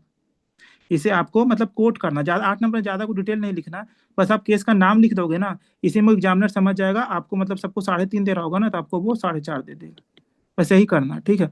8 नंबर में ज्यादा आपको डिफाइन नहीं करना, आपको ये मानकर चलना है कि आपको बस शॉर्ट में पॉइंट लिखना है, समझ गए? बस मतलब छोटा सा पॉइंट लिखना है, ब्रैकेट में आपको केस लिख देना है अगर आपको केस लिखना है तो, इस तरीके से। देखिए अब इसी में हम लोग 38 नंबर का देखते हैं, ठीक है। इसमें देखिए 8 नंबर का अगर स्ट्रक्चर में आपको लिखना है तो कैसे लिखना है, आप पूरा नहीं लिख पाएंगे ना, इसीलिए देखिए पूरा लिखोगे आप 2 पेज से ज्यादा हो जाएगा, लेकिन अगर आपको मतलब इसमें से आप डायरेक्ट उठा सकते हो, ठीक है। देखिए क्या क्या है, the governor appointed by the president is the constitutional head of A state. ये कोर्ट के साथ आप ये लिख सकते हो, जैसे आप लोगों ने बोल रहा था अपॉइंटमेंट वाला, वो आर्टिकल डाल देंगे, बहुत लोगों ने बोला था, ये लिख दोगे आप, ठीक है। फिर क्या है, envisages as the keystone of the federal arch, the office ensures constitutional continuity and cooperative federalism between union and states. इसमें आपको क्या याद रखना है, आपको constitutional continuity and cooperative federalism, ये जो 2 वर्ड्स हैं इसे आपको याद रखना है, ठीक है। आपको याद रखना है कि इसे कहीं ना कहीं आपको इंट्रो में घुसा देना कहीं पे, ठीक है, यहाँ पे डाल देना कहीं पे, मतलब बीच इंट्रो में कहीं पे डाल देना, ठीक। उसके बाद आपको क्या है, however recent friction show how the role can drift from constitutional morality to coercive federalism। ये लाइन तभी लिखना है जब निगेटिव पूछ रहा हो, जब क्वेश्चन में निगेटिव थोड़ा सा हो ना तो लिखना है, नहीं तो इसको ये लाइन यहाँ से उठा करके आपको जहां पे आप निगेटिव लिख रहे हो वहां पे पुट कर देना। समझ रहे हो आप मैं क्या बोलना चाह रहा हूँ?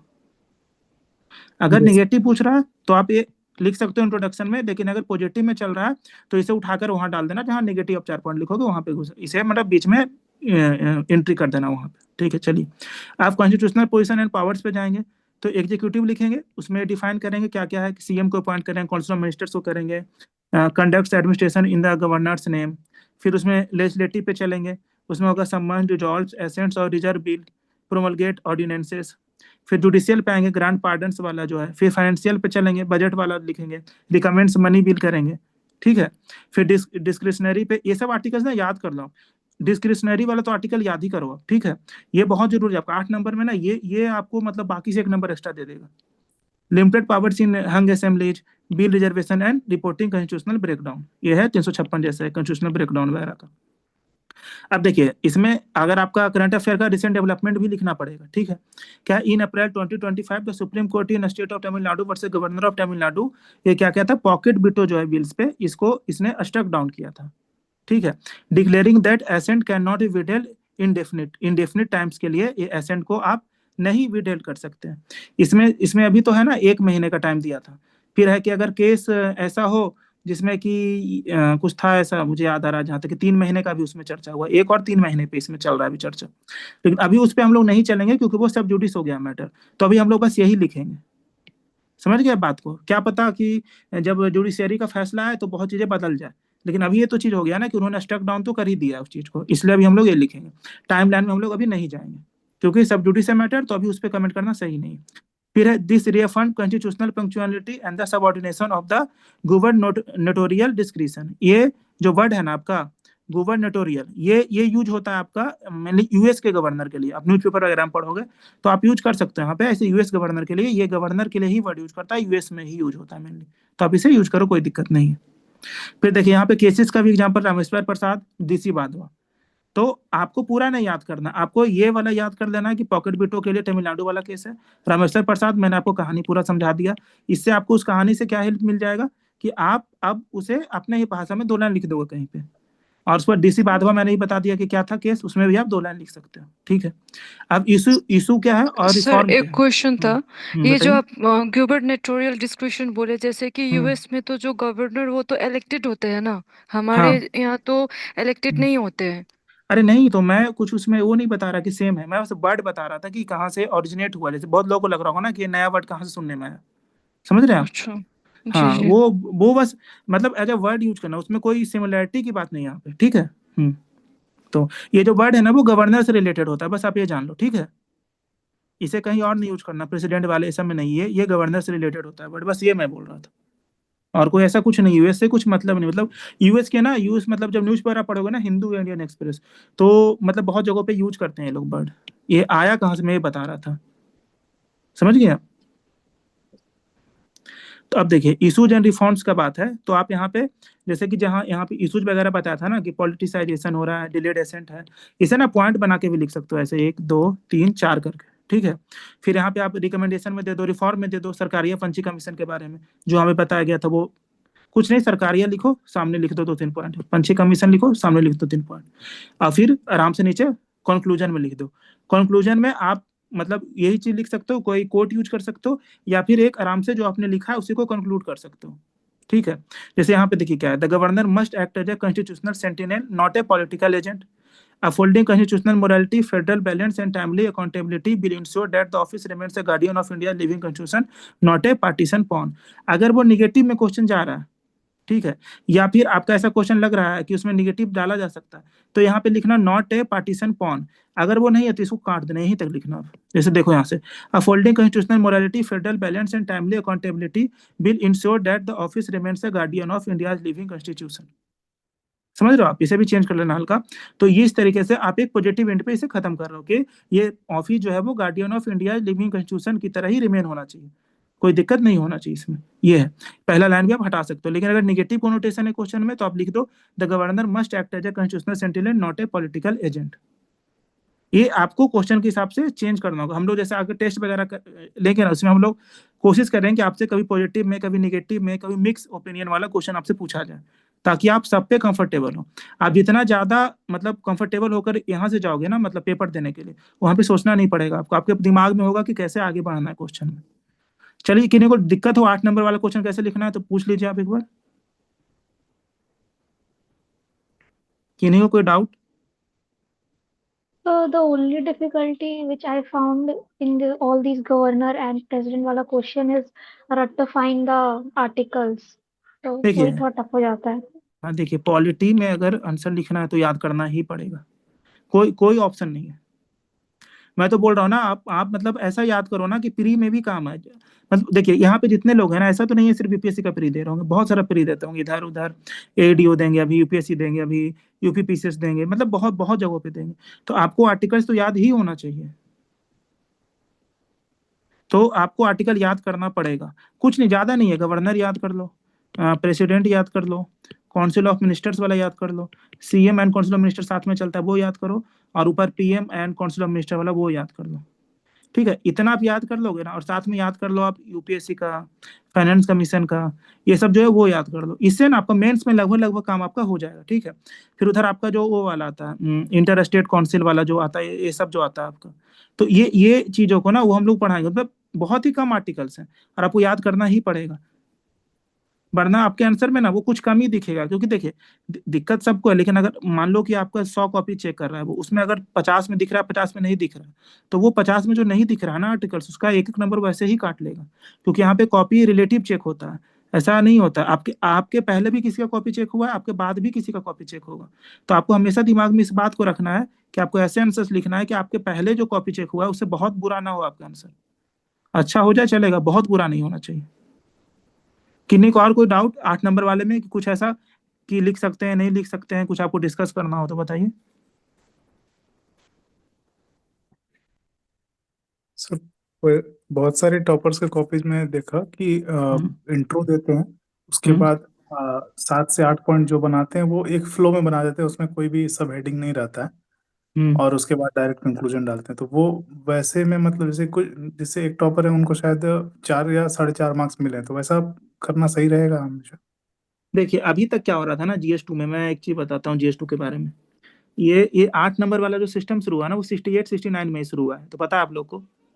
यस। तो हाँ, इससे पहले ना 38 नंबर वाले में ना ऐसे ही बहुत बहुत पॉइंट्स लिखने पड़ते थे, लिखे जा रहे हैं 5 पेज 6 पेज।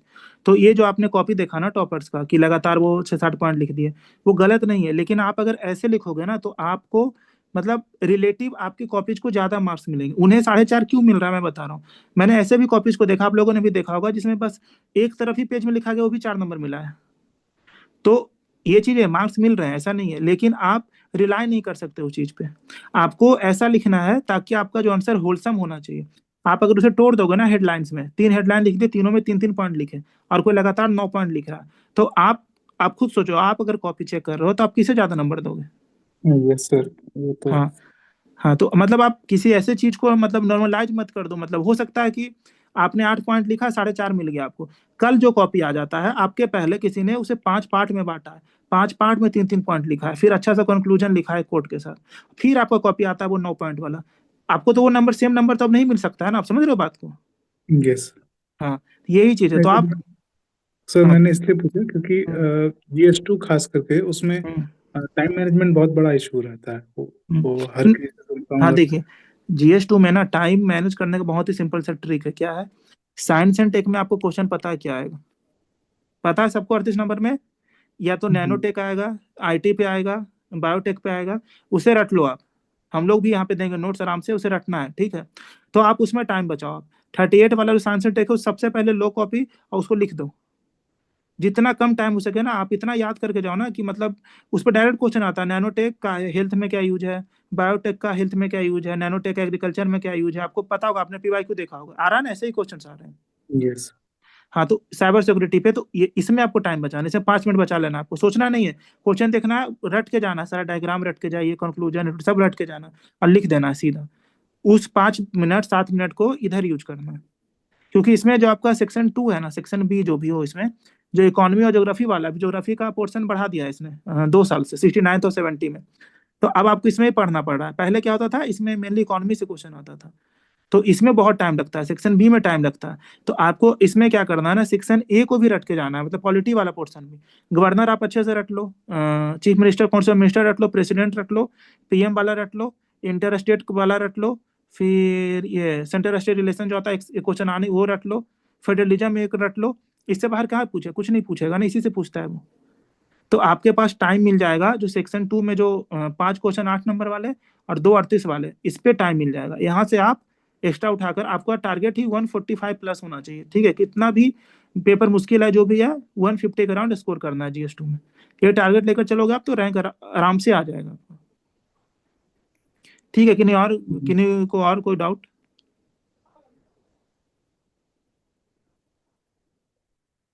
समझ में आ रहा है ना आप लोग? बताओ, मतलब समझ में तो आ रहा है आप लोग को? Yes sir. ऐसा Yes, नहीं हो sir. कि तो बढ़े आगे हम लोग। Yes sir. देखिए 38 मार्कर्स में कैसे लिखना है आपको, जैसे हम लोगों ने पहले ही शुरू में बताया था ना कि हम लोग ऐसा चाह रहे हैं आप लोग कि 8 और 38 का अलग अलग करके आपको बता दिया जाए, ताकि आप ऐसा ना हो कि जैसे पिछले साल थे, जब मतलब आज से 2-3 साल पहले की मैं बात बता रहा हूँ, उस समय ना, बस अभी भी बहुत सारे मतलब ऐसा है बाजार में कि जो आपको नोट्स मिलता है ऐसा कि उसमें 4 पेज 5 पेज लिखा रहता है कहानी की तरह। प्रेसिडेंट है तो पूरा चल रहा है, आप पढ़ रहे हो, उसे पढ़ो, आपको सब कुछ आ गया। जब पेपर में वो 38 मार्कर्स में आता है तो आप सोचते हो कि किसे, मतलब कौन साइज किसे करना है, किस पॉइंट को रखना है, किस पॉइंट को छोड़ना है, पढ़ तो आपने सब कुछ लिया।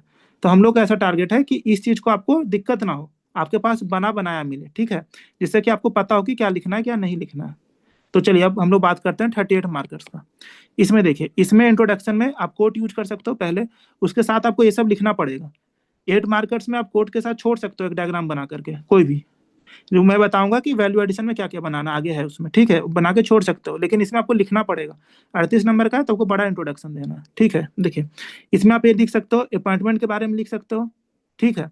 इसमें आप लिख सकते हो कि ये उसी तरीके का पोजीशन है जैसा प्रेसिडेंट का है यूनियन लेवल पे, इससे आप शुरू कर सकते हो यहाँ पे। इसमें देखो, while the post represents the federal link between center and state, it must operate in the spirit of the constitution, embodying constitutional morality, cooperative federalism and democratic accountability, not as the agent of the union government। ठीक है, आप इसे लिख सकते हो direct, या फिर question के हिसाब से थोड़ा सा मोल्ड कर सकते हो, इसे आप डिलीट कर सकते हो या इसे आगे लिख सकते हो। इतना आपको, मतलब ये वीडियो, मतलब ये जो पूरा है आपका, ये PDF खत्म होते आप समझ जाओगे कि इसे कहाँ पे मोल्ड करके कैसे लिखना है। चलिए आगे चलते हैं। देखिए इसमें ना, अगर आप 38 मार्कर्स है ना, तो इसमें आप एक टेबल बना सकते हो, ठीक है, इस तरीके से, या टेबल भी नहीं, आप एग्जीक्यूटिव लिखना सीधा और उसके सामने ये लिख देना, ठीक है। देखिए क्या एग्जीक्यूटिव में क्या है, एग्जीक्यूटिव पावर्स में क्या है, इसके क्या है कि CM को अपॉइंट करते हैं, सारा जो एग्जीक्यूटिव का काम होता है वो गवर्नर के नाम पे होता है, मिनिस्टर्स को अपॉइंट करते हैं, एडवोकेट जनरल को अपॉइंट करते हैं, ये सब चीजें जो है ये, ठीक है। इसमें 154 से 162 सीधा लिखा गया, अगर आपको याद हो तो आप अलग अलग के लिए लिख सकते हो, ठीक है, आर्टिकल, लेकिन आसान करने के लिए इसमें मैंने 154 से 162 ही डाल दिया, ताकि आपको ज्यादा याद ना करना पड़े, ठीक है। तो अब इसमें देखिए लेजिस्लेटिव में क्या है, इसमें आपका आर्टिकल है 168 से 200। इसमें क्या क्या आता है, समन, डिजॉल्व, एड्रेस, ये लेजिस्लेचर को जो है एसेंट देते हैं या रिजर्व करते हैं बिल को। सबसे इंपॉर्टेंट क्या है, ऑर्डिनेंस पावर्स को इसमें अब अलग से पॉइंट बना के लिखना लेजिस्लेटिव में, ठीक है, आर्टिकल 213 में, इस तरीके से, ठीक है। इसके बाद क्या है, जुडिशियल में क्या है, 161 है, याद करना है आपको, ठीक है। बताइए प्रेसिडेंट का क्या है आर्टिकल जिसमें उनके पास ये पार्डन का पावर आता है, बताइए। Article 72 sir. ठीक है, चलिए, हाँ, ये सब चीजें ना जो AEDO दे रहे हैं ना, उन्हें याद होना चाहिए, तो ये चीजें, ठीक है। तो इसमें लिख दो आप power to grant pardon reprieve respite, ये लिख दो आप। फिर फाइनेंशियल में लिख दो आप बजट के बारे में, मनी बिल के बारे में, ठीक है। कैग रिपोर्ट ये गवर्नर के थ्रू आता है, वो लेजिस्लेटिव असेंबली जाता है, ये सब चीजें। डिस्क्रिशनरी पावर में क्या क्या है, 200 आर्टिकल ऊपर बताया, 356 पता है आपको, ठीक है। 163 का 2, ये आप पढ़ना क्या है, समझ गए। इसी में देखिए 154 से 162 है, उसके बाद ये आर्टिकल आता है, ठीक है। एक्ट्स विदाउट और contrary to advice in limited cases, ये यही चीज है कि हर चीज में तो आपको aid and advice of the council of minister ही चलना है, लेकिन कुछ ऐसी जगह है जहाँ पे डिस्क्रिशनरी पावर। अच्छा एक चीज बताइए, प्रेसिडेंट के पास ज्यादा डिस्क्रिशनरी पावर है या गवर्नर के पास? गवर्नर के पास। ये क्वेश्चन ना, ये 8 नंबर में ना, मैं बता रहा हूँ, मतलब आ जाएगा 1-2 साल में, BPSC जरूर पूछेगा इस पे, ठीक है।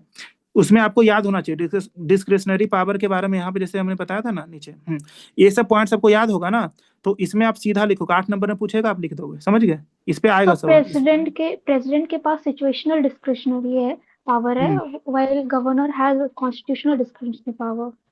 हाँ, तो यही सवाल आएगा आपका, कॉन्स्टिट्यूशन पे आएगा, ठीक है। कॉन्स्टिट्यूशनल डिस्क्रिप्शन किसके पास है, कि डायरेक्ट कंपेयर नहीं कराएगा, बीपीएससी इतना नहीं करता, इतना क्वेश्चन नहीं पूछता, वो कंपेयर नहीं कराएगा, वो सीधा लिख देगा, एक स्टेटमेंट दे देगा कि गवर्नर के पास प्रेसिडेंट से ज्यादा पावर है, तो डिफाइन करिए गवर्नर के पावर्स को, कॉन्स्टिट्यूशनल डिस्क्रिप्शन डिफाइन करिए, ऐसा पूछेगा। ये ज्यादा आपको 8 नंबर में उतना पूछेगा तब तो नहीं। कंपैरेटिव एनालिसिस करना पड़ेगा फिर दोनों का। हाँ, दो देखिए, ज्यादा कंपेरिजन नहीं करना, इसमें स्टेटमेंट पूछा, देखिए इसमें क्या होता है ना, कैसे से कैसे आपको करना, एक स्टेटमेंट दे दिया प्रेसिडेंट से गवर्नर को रिलेट करके, ठीक है, आप समझ गए, पहला पार्ट क्वेश्चन का हो गया।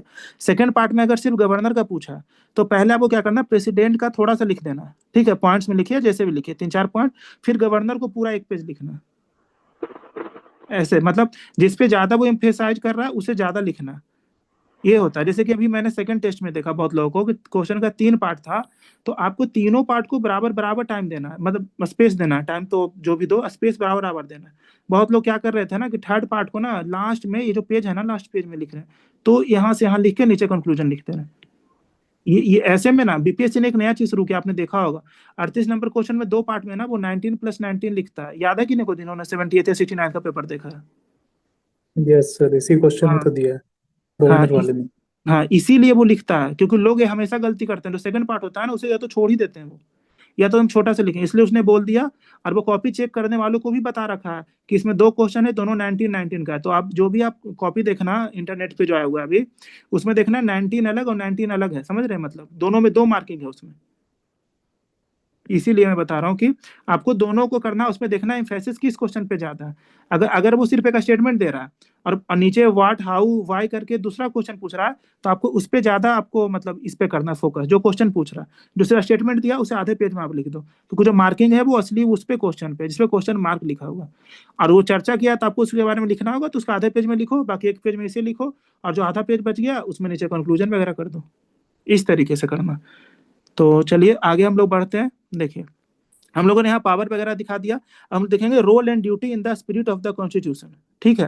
जैसे आता है ना रोल क्या है, तो देखिए इसमें ना आपको कुछ कुछ हैवी वर्ड्स को आपको ड्रॉप करना है। जैसे देखिए constitutional morality, cooperative federalism, judicial accountability, spirit over letter, guardian not agent, ये बस आपको याद करना, ठीक है। ये अगर आप याद कर लोगे ना तो अंदर तो आप लिख दोगे, मतलब इतना आपको है, मतलब नॉलेज कि आप लिख ही दोगे, आप मेंस लिख रहे हो इतना आपको पता अंदर क्या लिखना है, ठीक है। क्या कॉन्स्टिट्यूशनल मोरालिटी में क्या है, must act with in constitutional bounds not political dictates. क्या है, शमशेर सिंह केस जो मैं बात कर रहा था आपसे, कि यहाँ पे बोला था एड एंड एडवाइस करना है, खुद ही मतलब कुछ भी नहीं कर देना। फिर कोऑपरेटिव फेडरलिज्म क्या है, should preserve federal balance functioning as a constitutional link not a political lever. ऐसा वर्ड्स आपको लिखना है, ऐसा नहीं सोचना है कि लिखना है, नहीं लिखना है आपको, ठीक है। फिर जुडिशियल अकाउंटेबिलिटी में क्या है, Rameshwar Prasad emphasized that modified actions violate constitutionalism। ये सुप्रीम कोर्ट ने ही बोला था, ठीक है, ये गवर्न इस केस में, लेकिन इसका जो था आप इसमें लिखना, लेकिन एक केस का रिजल्ट यही था कि फिर सिलेक्शन हो गया था। अब देखिए स्पिरिट ओवर लेटर में क्या है, upholds constitutional ethos and ensure governance continuity during transitions. ये प्रेसिडेंट में भी आप लोगों ने पढ़ा होगा प्री के टाइम पे कि प्रेसिडेंट क्यों होते हैं, ताकि जब वो सरकार चेंज हो रहा है तो ऐसा ना हो कि हमारे देश में कोई हो ही नहीं एग्जीक्यूटिव में बैठा हुआ, तो इसके कारण जो है दिक्कत आ सकती है देश में, इसीलिए होता है। इसी तरीके से स्टेट में गवर्नर होता है। यहाँ पे फिर क्या है, guardian not agent, reflects constitutional discipline bye maintaining neutrality and एमिड political turbulence, ठीक है। ये चीजें बस आप पॉइंट्स याद रखो ना, अंदर तो आप लिख ही दोगे। और जहां जहां पे आपका देखिए शमशेर सिंह केस है, आप समझ गए क्या था शमशेर सिंह केस, रामेश्वर प्रसाद केस आप समझ गए, तो ऐसे जैसे कहीं पे आपने रामेश्वर प्रसाद केस लिखा तो कहीं पे बूटा सिंह लिख देना, बूटा सिंह का केस जो है सेम ही चीज था, लेकिन आप लिख सकते हो 2 जगहों पे अलग अलग। तो एग्जामिनर जब चेक करेगा ना तो वो इतना सोचेगा नहीं, करे सेम ही तो है रामेश्वर प्रसाद बूटा सिंह, वो देख ले करे 3 जजमेंट कोट किया है इन्होंने, क्योंकि वो बहुत तेज कॉपी चेक होता है वहाँ पे, तो वो देखेगा 3 जजमेंट है, आपके आधा नंबर 1 नंबर का आपको फायदा होगा उसमें, ठीक है। अब देखिए आपको governor in state politics, focus on Bihar, से बिहार पे जो आपका सवाल आता है, देखिए उसमें आपको क्या क्या याद रखना है। पहला है बूटा सिंह एपिसोड आपको याद रखना है 2005 वाला, वही चीज था जो मैंने आपको पूरा बताया कि प्रीमैच्योर असेंबली डिसॉल्व कर दिया था सुप्रीम कोर्ट, रामेश्वर प्रसाद में हेल्ड किया था इन्होंने कि modified and violative of the federal principle, लेकिन सुप्रीम कोर्ट ने एक लाइन और इसमें बोला था कि इलेक्शन की तो तैयारी हो चुकी है पूरा, इसीलिए वो फिर से रिफर्म नहीं किया था, ठीक है। ये चीज को नहीं लिखना है, ठीक है। यहाँ पे कोई ऐसा क्वेश्चन आ जाएगा ना कि डिटेल में जब पूछ देगा कि रामेश्वर प्रसाद केस में हुआ तो था लेकिन फिर से इलेक्शन क्यों हुआ, उसमें आपको जाना है इसमें, जो कि नहीं पूछेगा बीपीएससी, तो आपको यहीं तक इसको लिख देना, ठीक है, आगे नहीं बढ़ना इसमें। अब है ऑर्डिनेंस वाला क्वेश्चन, डीसी बाधा वाला, जिसमें आप 250 प्लस ये कोट करना है कि 250 प्लस ऐसे केसेस थे जिसमें ये बार बार जो था प्रोमulgation को बार बार उसे री कर रहे थे यहाँ पे, ठीक है। तो इसमें अगर विदाउट लेजिस्लेटिव अप्रूवल टर्म है फ्रॉड ऑन द कॉन्स्टिट्यूशन, ठीक है। इसके बाद आप आ जाओ रिसेंट डेवलपमेंट में क्या है, controversies over assent delays summoning assembly sessions erosion of constitutional क्या है पंक्चुअलिटी, ठीक है। फिर सेंटर स्टेट फ्रिक्शन, ये आपको पता है, इसमें आप महाराष्ट्र का एग्जांपल, वेस्ट बंगाल का एग्जांपल बहुत अच्छा। फिर इसके बाद आपका ये किरण बेदी जब गवर्नर थी कहाँ की, पुडुचेरी की, वो एग्जांपल है। तो ये सब एग्जांपल है ना, आप जो न्यूज़पेपर आप सुन रहे हो ना न्यूज में, उसे आपको कोट करना है और ऐसा कोट करना है ना कुछ अंडरलाइन करके वो दिखाना है कि आपको पता है, ठीक है। आप जयदीप धनखड़ और जो वेस्ट बंगाल में जब वो थे तो उनके साथ क्या मतलब दिक्कत चल रहा था वो आप करो। फिर किरण बेदी और स्टेट ऑफ पुडुचेरी, बस लिख दो ना कि दिक्कत चल रहा था, बस वो समझ जाएगा जो आपको कॉपी चेक कर रहा है वो किसे पता है। फिर क्या है, लेसन क्या है, Bihar exemplifies the gap between constitutional design and political practice, ठीक है। तो इसमें ये चीजें जो है बस आपको लिख देना है, इसमें मतलब ज्यादा आपको डिटेल में नहीं जाना, ये बस बात होती है लिखने की, ठीक है। फिर डिस्क्रिशनरी पावर में आपको पता है, मैंने बताया कि आपको याद कर लेना है, appointment of CM, reservation of bills, recommendation of article 356, ठीक है। ये 3 पॉइंट तो आप मिस ही नहीं कर सकते हो डिस्क्रिशनरी पावर में, ये 3 पॉइंट बहुत जरूरी है, ठीक है। और आगे आप लिख सकते हो कि समवन एंड प्रोरोग जो होता है स्टेट लेजिस्लेटिव असेंबली, उसके बारे में। फिर ठीक है, यहाँ पे भी एक पॉइंट है डॉक्ट्रिन ऑफ कॉन्स्टिट्यूशनल पंक्चुअलिटी, लेकिन ये मतलब ये डिस्क्रिशनरी पावर था, समझ रहे हो आप, लेकिन जब जजमेंट सब जुडिस हो गया है तो ये अभी मतलब ये भी डाउटफुल है, लेकिन अभी आप यूज कर सकते हो क्योंकि इसका फाइनल जजमेंट नहीं आया। तो ये भी अभी इसका डिस्क्रिशनरी पावर में ही है कि कितने दिन तक भी वो रख सकता है अपने को बिल के अपने पास। चलिए अब देखिए इसमें क्या है, legislative powers and ordinance making, इसमें क्या क्या है देखिए, आर्टिकल 213 पे बात हुआ है, ठीक है। ये इसमें आपका जुडिशियल लिमिट्स का बात हो रहा है। चलिए कृष्ण कुमार सिंह केस क्या है बताइए, कोई किन्हीं को आइडिया है कृष्ण कुमार सिंह केस का?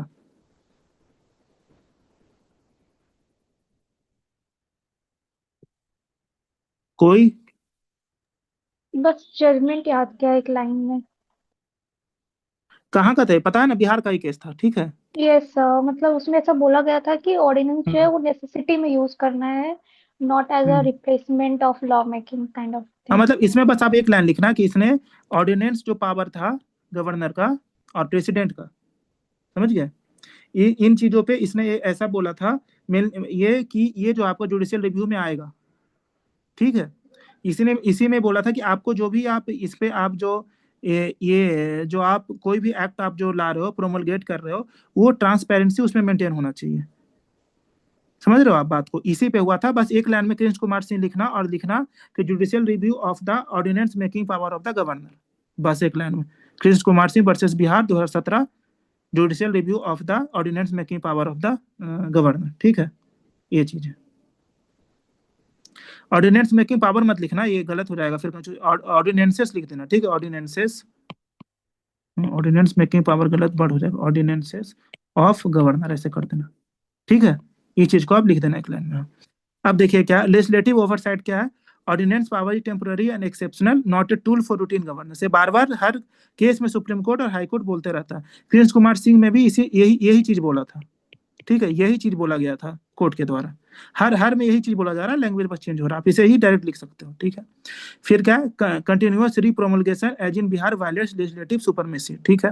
Promote legislative rectitude ordinances must be presented before the house promptly, ये मतलब ये बोलना चाह रहा है कि जैसे ही हाउस आता है तो आपको तुरंत ही जो भी अपने ये अपना ऑर्डिनेंस जो आपने 213 आर्टिकल के अंदर दिया है उसे तुरंत ही आप हाउस के आगे उसे आप पेश करिए कि ये पास होगा या जो भी होगा, ठीक है। तो आप इस तरीके से आप याद करना, आर्टिकल 213 याद रखना, कृष्ण कुमार सिंह केस याद रखना, ठीक है। और ये सब जो वर्ड्स है ना देखिए क्या है, fraud on constitution, legislative oversight, ये सब वर्ड्स को आप याद रखो, ये सब वर्ड्स ना, क्योंकि जब आप कॉपी आप खुद सोचो कि आप जब कॉपी चेक कर रहे हो ना ऐसा 20 कॉपी 30 कॉपी एक दिन में, तो आप पूरा नहीं पढ़ोगे अच्छे से, ये सब वर्ड्स लिखो, इसे अंडरलाइन करना, ठीक है। ये वर्ड्स को ही आप देखना, जब आप कॉपी आपके पास आएगा ना, जिन्होंने 78 दिया होगा 69 जो भी दिया होगा उसमें टिक लगा रहा था बहुत जगहों पे, तो जो अच्छा वर्ड आपका लिखा रहेगा ना कुछ अलग सा उसमें देखना टिक लगा होगा, और किन्हीं को याद होगा तो उन्होंने कॉपी देखा होगा, तो देखा है आप लोगों ने कॉपी जैसा कोई? कहीं कहीं अंडरलाइन भी रहता है सर। हाँ वो वही चीज है ना कि वो पढ़ रहा है, मतलब ऐसा वो सब कुछ नहीं पढ़ सकता ना, आपका वो EJMR नहीं पढ़ेगा, समझ रहे हो ना आप, मतलब वो ऐसे वर्ड्स को ना वो जो होती है ना कि मतलब आंखें तलाशती है ऐसे मतलब वर्ड्स को, ऐसा डायग्राम को, बहुत जगह मैंने देखा कि रेड पेन से ऐसे अंडरलाइन है, 2-3 लाइन लगातार अंडरलाइन है, तो वो मतलब आपको कॉपी को उस समय पढ़ रहा है बहुत अच्छे से, क्योंकि अब आपकी कॉपी जो है ना वो चेक होती है, कॉपी में नहीं होता, वो सबको पहले स्कैन किया जाता है, जितने कॉपीज है ना वो स्कैन किया जाता है, सारे प्रोफेसर को कंप्यूटर के आगे बैठाया जाता है, टैब या जो भी उसको दिया जाता है, और वो ऑनलाइन चेक करते हैं कॉपीज को। उन्हें कॉपीज अब नहीं मिलता, पहले मिलता था कॉपीज, अब नहीं मिलता। 68 से आई थिंक उन्हें कॉपी मिलना, 67 से उन्हें कॉपी मिलना बंद हो गया, 66 तक उन्हें कॉपी मिलता था चेक करने के लिए, अब नहीं मिलता है। अब उन्हें वो स्कैन मिलता है, वो उनके पास स्क्रीन पे वो चेक करते हैं कॉपी को।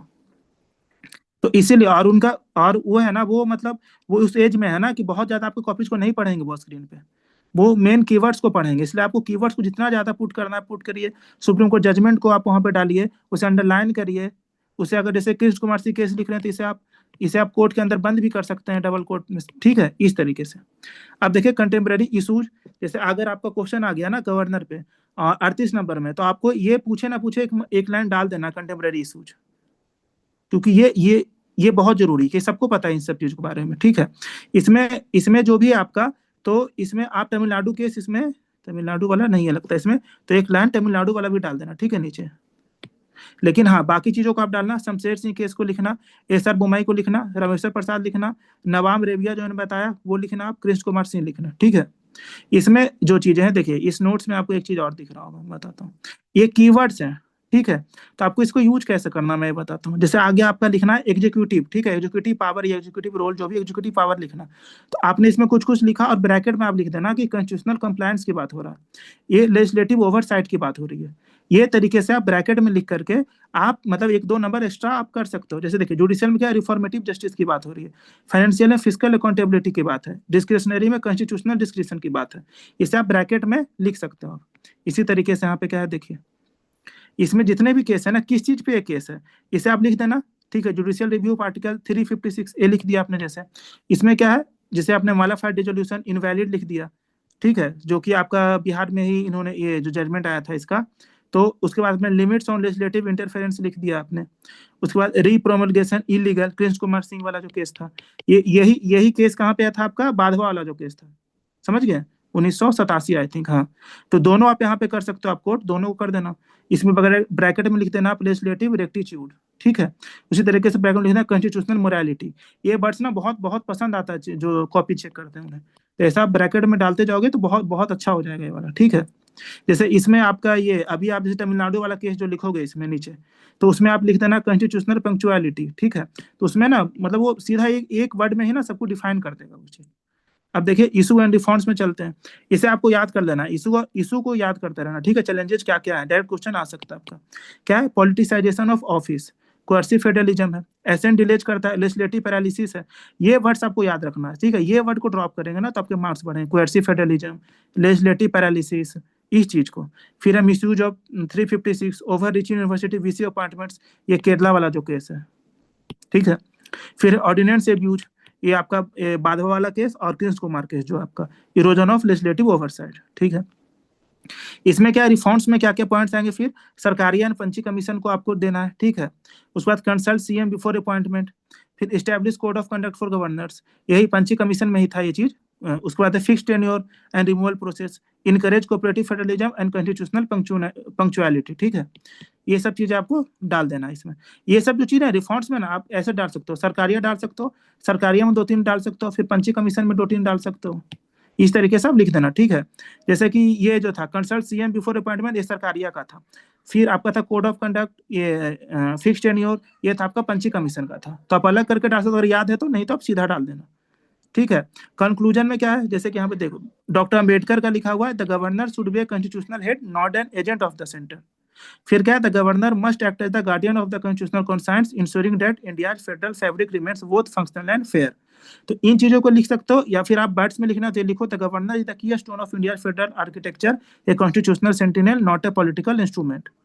तो ये चीजें जैसे ऊपर भी है टू प्रिजर्व द स्पिरिट वाला, ऊपर भी था 8 नंबर में मैंने बताया था, यहाँ भी आप कोट कर सकते हो।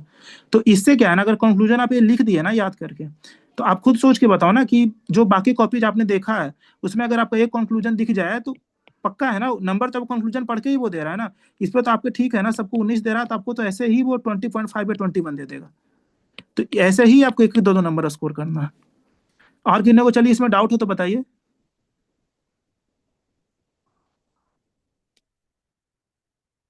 कोई डाउट किन्हीं को?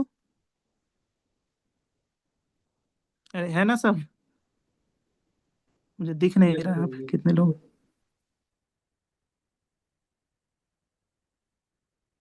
अच्छा 21 लोग हैं अभी। समझ में आ रहा है आप लोगों को? Yes sir. Yes sir. अरे मतलब कुछ बोल क्यों नहीं रहे? कोई डाउट कुछ तो होगा कि सर हाँ ये भी लिख सकते हैं या ये नहीं लिख सकते हैं, कुछ तो डाउट हो। अरे आप लोगों ने पढ़ रखा है ना गवर्नर पहले से? Yes sir. सर एक Yes, वो sir. पंजाब वाला भी केस हुआ था, पंजाब में गवर्नर केस। क्या आवाज नहीं आ रहा, फिर से बताइए। पंजाब में भी तो सर गवर्नर वाला केस बिल को सर विथहोल्ड करने के लिए केस हुआ था ना। हाँ 2024 वाला जो हाँ पीजीआई चंद्रचूड़ ने किया था।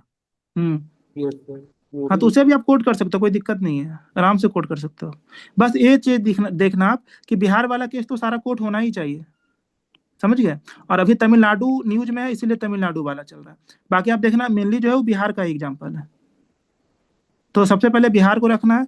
और करंट में भी तमिलनाडु वाला चला, क्योंकि आप मान लो जब तक आपका एग्जाम होगा ना अप्रैल में, तब तक जो प्रेसिडेंट ने जो दिया ना सुप्रीम कोर्ट को 5 पॉइंट लिख करके, आपने अगर न्यूज देखा होगा तो उस पे आप मान लो सुप्रीम कोर्ट तो कुछ मतलब बोलेगा, फिर प्रेसिडेंट सबसे कुछ जाएगा, मतलब ऐसा तो भी चलेगा। तब तक और भी चीजें उसमें होगी, बहुत चीजें अनफोल्ड होगी अभी उस केस में। तो अभी तो बिहार वाला आप याद करो, और उसमें बस वो याद कर लो कॉन्स्टिट्यूशनल जो था ना पंक्चुअलिटी वाली बात, वो बस याद कर लो। उसमें बहुत कुछ अनफोल्ड होना, हम लोग बात करेंगे ना जब फरवरी मार्च में जब बात करेंगे ना, उसमें बहुत ज्यादा क्लैरिटी हो चुकी होगी उस केस में। तो अभी आपको बिहार वाला तो पहले याद कर लेना। फिर देखिए यहाँ पे जो मैंने बताया, आप ना एक पॉजिटिव एक नेगेटिव कोड जरूर याद करके जाना। ये हम लोगों ने बस 4-5 दे दिया है, अगर आप मतलब आप खुद से भी गूगल कर सकते हो या कहीं से कुछ पढ़ो तो उसमें डाल देना, ठीक है। यहाँ पे जैसे कि मान लो अगर आप ऑनलाइन पढ़ रहे हो तो यहाँ पे एक पेज डाल लो, ठीक है। यहाँ पे कहाँ पे, जैसे मान लो यहाँ पे आप एक पेज यहाँ से इंसर्ट कर लेना, ठीक है। ये क्या हो गया ऐसे, हाँ यहाँ से आप इंसर्ट कर सकते हो अगर, और या तो फिर आप ऑफलाइन है तो प्रिंट आउट लेकर एक पेज डाल देना इसमें, ठीक है। जैसा भी आपका वो कर देना आप। यहाँ पे हम लोगों ने क्या दिया है कि जहाँ जो वर्ड्स हम लोगों ने यूज किया था ना, कॉन्स्टिट्यूशनल मोरालिटी, ये कॉन्स्टिट्यूशनल इथोज, कॉन्स्टिट्यूशनल अकाउंटेबिलिटी, ये सब जो भी ये वर्ड्स है, ये सबको डिफाइन कर दिया, ठीक है। आप लोग एक बार इसे पढ़ लेना अच्छे से, आप लोग एक बार पढ़ लेना, ताकि अगर इस पे क्वेश्चन आ जाए 8 नंबर पे ना, कोई भरोसा नहीं, कुछ भी पूछ सकता है वो। सीधा पूछ देगा define constitutional morality, constitutional accountability, constitutional silence, ऐसे कर देगा। तो आपके पास पता होना चाहिए ना, दो 3 पॉइंट पता होगा तो आपका पेज भर जाएगा, हो गया आपका। इसी तरीके से देखिए federalism and centre state relations पे क्या क्या है, फेडरल फैब्रिक क्या होता है, कोऑपरेटिव फेडरलिज्म हम लोगों ने यूज किया, कॉम्बेटिव फेडरलिज्म क्या होता है। देखिए ये इस पे हम लोग बहुत ज्यादा वर्ड्स यूज करते हैं। कोऑपरेटिव क्या है, collaboration between centre and state for national interest.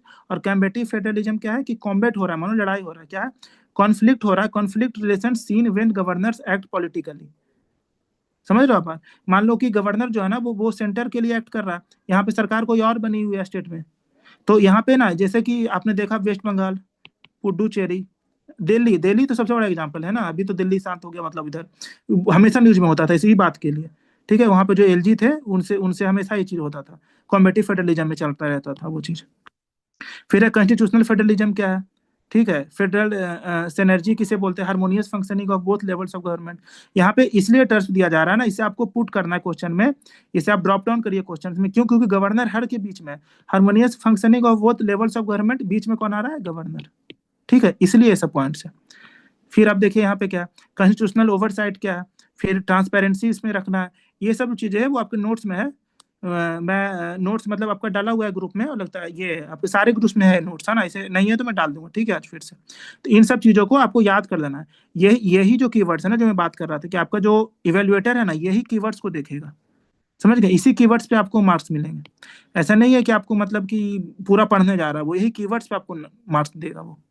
अब देखिए क्या क्या फ्लो चार्ट वगैरह यूज कर सकते हैं। एक चीज इसमें भी, जैसे मैंने बताया था ना आपको, जैसे मैंने एक बताया था आपको, यहाँ पे कहाँ गया, कहीं पे तो था, एक सेकेंड। हाँ, जैसे ये था ना कि सेंटर और स्टेट का है, बीच में गवर्नर दिखा दिया ब्रिज पे, तो ये चीजें आप क्वेश्चन के हिसाब से यूज करना। जैसे देखिए मैं बताता हूँ क्या क्या आप कर सकते हो। जैसे आपसे पावर ऑफ गवर्नर पूछा है, जैसे नहीं यहाँ पे आते हैं पहले, हाँ यहाँ देखिए कॉन्स्टिट्यूशनल पोजीशन ऑफ गवर्नर पूछा है, जो पूछते रहता है पीवाईक्यू में पूछा है।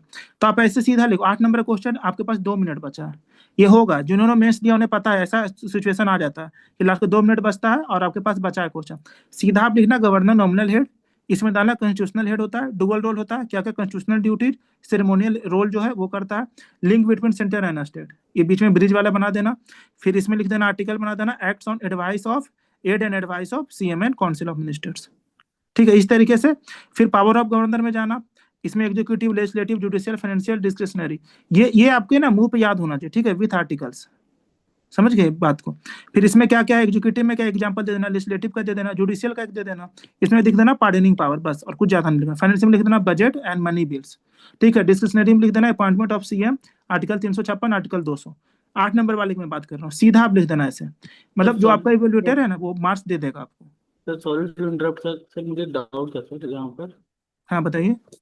सर जैसे कि आर्टिकल, तो सर इतना आर्टिकल है, मान लीजिए कहीं गलती से मतलब गलत लिख दिया, मतलब भूल करके, तो सर नंबर भी इसमें कट होता है? नहीं नहीं, ऐसा नहीं होता, ऐसा नहीं, मतलब आप कोशिश करिए गलत नहीं लिखना है, नहीं आ रहा है तो छोड़ दीजिए। मतलब भूल से कभी मतलब आदमी गलती लिख देता है तो उसमें अरे नहीं, मैं बता रहा हूँ ना आपका 69 का ही मैं कॉपी देख रहा था। मतलब लोग ईयर बहुत ज्यादा, मतलब संथाल वाले में ना लोग मतलब बहुत बहुत बड़ी बड़ी गलत चीजें लिख दी है, लेकिन कोई नहीं, मतलब वो ना ओवरलुक कर देता है वो एग्जाम। जो आपका इवेल्युएटर है ना वो, देखिए आप एक चीज याद रखिए ना कि जो आपका इवेल्युएटर है ना वो आपके नंबर काटने के लिए वो नहीं बैठा, वो नंबर देने के लिए बैठा है। नंबर काटने के लिए आपको प्री में बैठे हैं लोग, समझ रहे हो आप बात को। प्री में आपको निकाला जा रहा है इस प्रोसेस से, मेंस में आपको इंटरव्यू के लिए भेजा जा रहा है। ये चीज हमेशा दिमाग में रखना। तो अगर आपने गलती कर भी दिया ना 1-2, तो उसमें वो ओवरलुक किया जाता है, वो आपको घेर देगा एग्जामिनर, लेकिन आप देखना आपको तब भी वो 21 नंबर दे देगा। समझ गए बात को। Yes sir. हाँ, तो आपको डरना नहीं है। वो आपको जो निकालने वाला प्रोसेस है ना वो प्री है।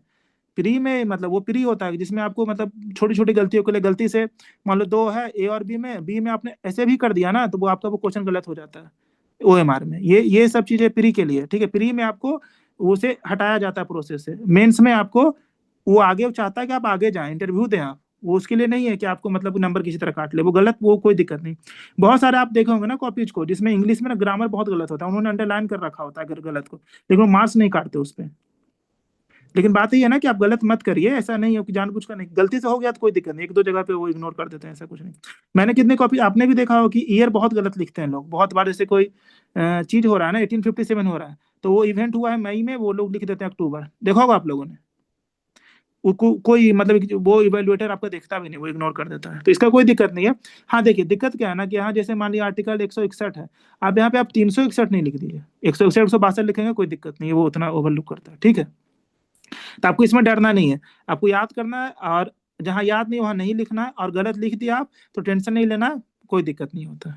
चलिए अब आते हैं हम लोग ये देखिए डिस्क्रिशन पे हमेशा क्वेश्चन आता है। ठीक है, डिस्क्रिशनरी पावर ऑफ गवर्नर, इसमें आप ऐसे भी तोड़ सकते हैं। पॉलिटिकल रोल क्या है, सीएम को अपॉइंट करता है। ठीक है, फिर क्या है कॉन्स्टिट्यूशनल पावर में रिजर्व बिल फॉर प्रेसिडेंट। ठीक है, इसमें फिर इमरजेंसी रोल क्या है, 356 आर्टिकल जो है। ठीक है, यूनियन टेरिटरी का है, वो बिहार से तो क्वेश्चन है नहीं, तो रिलेटेड नहीं पूछेगा, administrate union territory if assign. ठीक है, अब देखिए इसमें क्या है, रिफॉर्म क्या क्या है। तो देखिए इसमें क्या स्ट्रक्चरल, इसमें आप ऐसे तोड़ सकते हैं। जैसे मैंने बताया ना कि 8 नंबर क्वेश्चन में ना आपको ऐसे ज्यादा लिखना, पॉइंट्स वगैरह से अच्छा है कि आप ऐसे गोल बनाओ, इसमें ऐसे दे दो, ऐसे दे दो, इससे ना आपका जगह भी बढ़ता है, टाइम भी कम लगता है, और मार्क्स भी मिलते हैं। अभी 17वीं का ना कॉपी आएगा आपका, मतलब जैसा बोला था ना एग्जाम कंट्रोलर ने कि 2 वीक ऑफ नवंबर में कॉपी जाएगा। आप देखना वो चेक्ड कॉपी आएगा मार्च में। ठीक है, आप देखना मार्च में, आप मेनली देखना इसमें ज्यादा मार्क्स दिया होगा उन्होंने, क्योंकि इसमें चेक करना आसान है ना, वो दिख रहा है ना सीधा सीधा। 38 नंबर में पैसे लिख नहीं सकते, वो 6 पेज लिखना होता है, 5 पेज। तो जैसे देखो आप इसमें रिफॉर्म्स नीडेड में क्या लिखोगे, आप स्ट्रक्चरल रिफॉर्म लिखोगे, क्या क्या, फिक्स्ड टेन्योर, ट्रांसपेरेंसी। ठीक है, इन आर्बिट्रेरी रिकॉल, किसकी बात हो रही है, जो मतलब कि जो गवर्नर को हटा लिया जाता है प्रेसिडेंट द्वारा कभी भी। फिर देखिए फंक्शनल रिफॉर्म में क्या है, consult CM before appointment. Behavioural reform में क्या है, कोड ऑफ कंडक्ट होना चाहिए, पंची कमीशन जो है, कोऑपरेटिव फेडरलिज्म होना चाहिए। ठीक है, यहाँ पे फिर पंची कमीशन को आप कोर्ट और सरकारियों को भी कर सकते हो।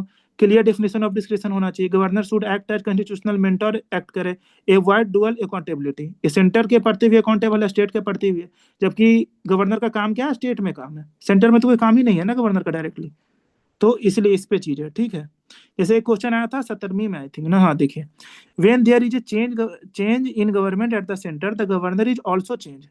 इसी की बात हो रहा है ना टेन्योर के लिए। In the context of this statement examine the role of governor in India as a link between the centre and states, can he in any way act according to his own discretion. देखिए इसमें ना आप देखिए यहाँ पे दो question है, दो क्वेश्चन क्या क्या है इसमें देखिए मैं समझाता हूँ। Examine the role of governor in India as a link between centre and state, पहला 19 नंबर का, और ये can he in any way act according to his own discretion, ये 19 नंबर का। आप समझ गए ना। इसमें देखिए अब जैसे बता एग्जामिन पूछा ना तो आपको पॉजिटिव नेगेटिव दोनों देना है। एग्जामिन कर रहे हो आप, प्लस माइनस मतलब दोनों में जाओगे, पॉजिटिव नेगेटिव दोनों में जाओगे, ठीक है। इससे आप आराम से लिख सकते हो जो हम लोगों ने जो नोट्स दिया उससे।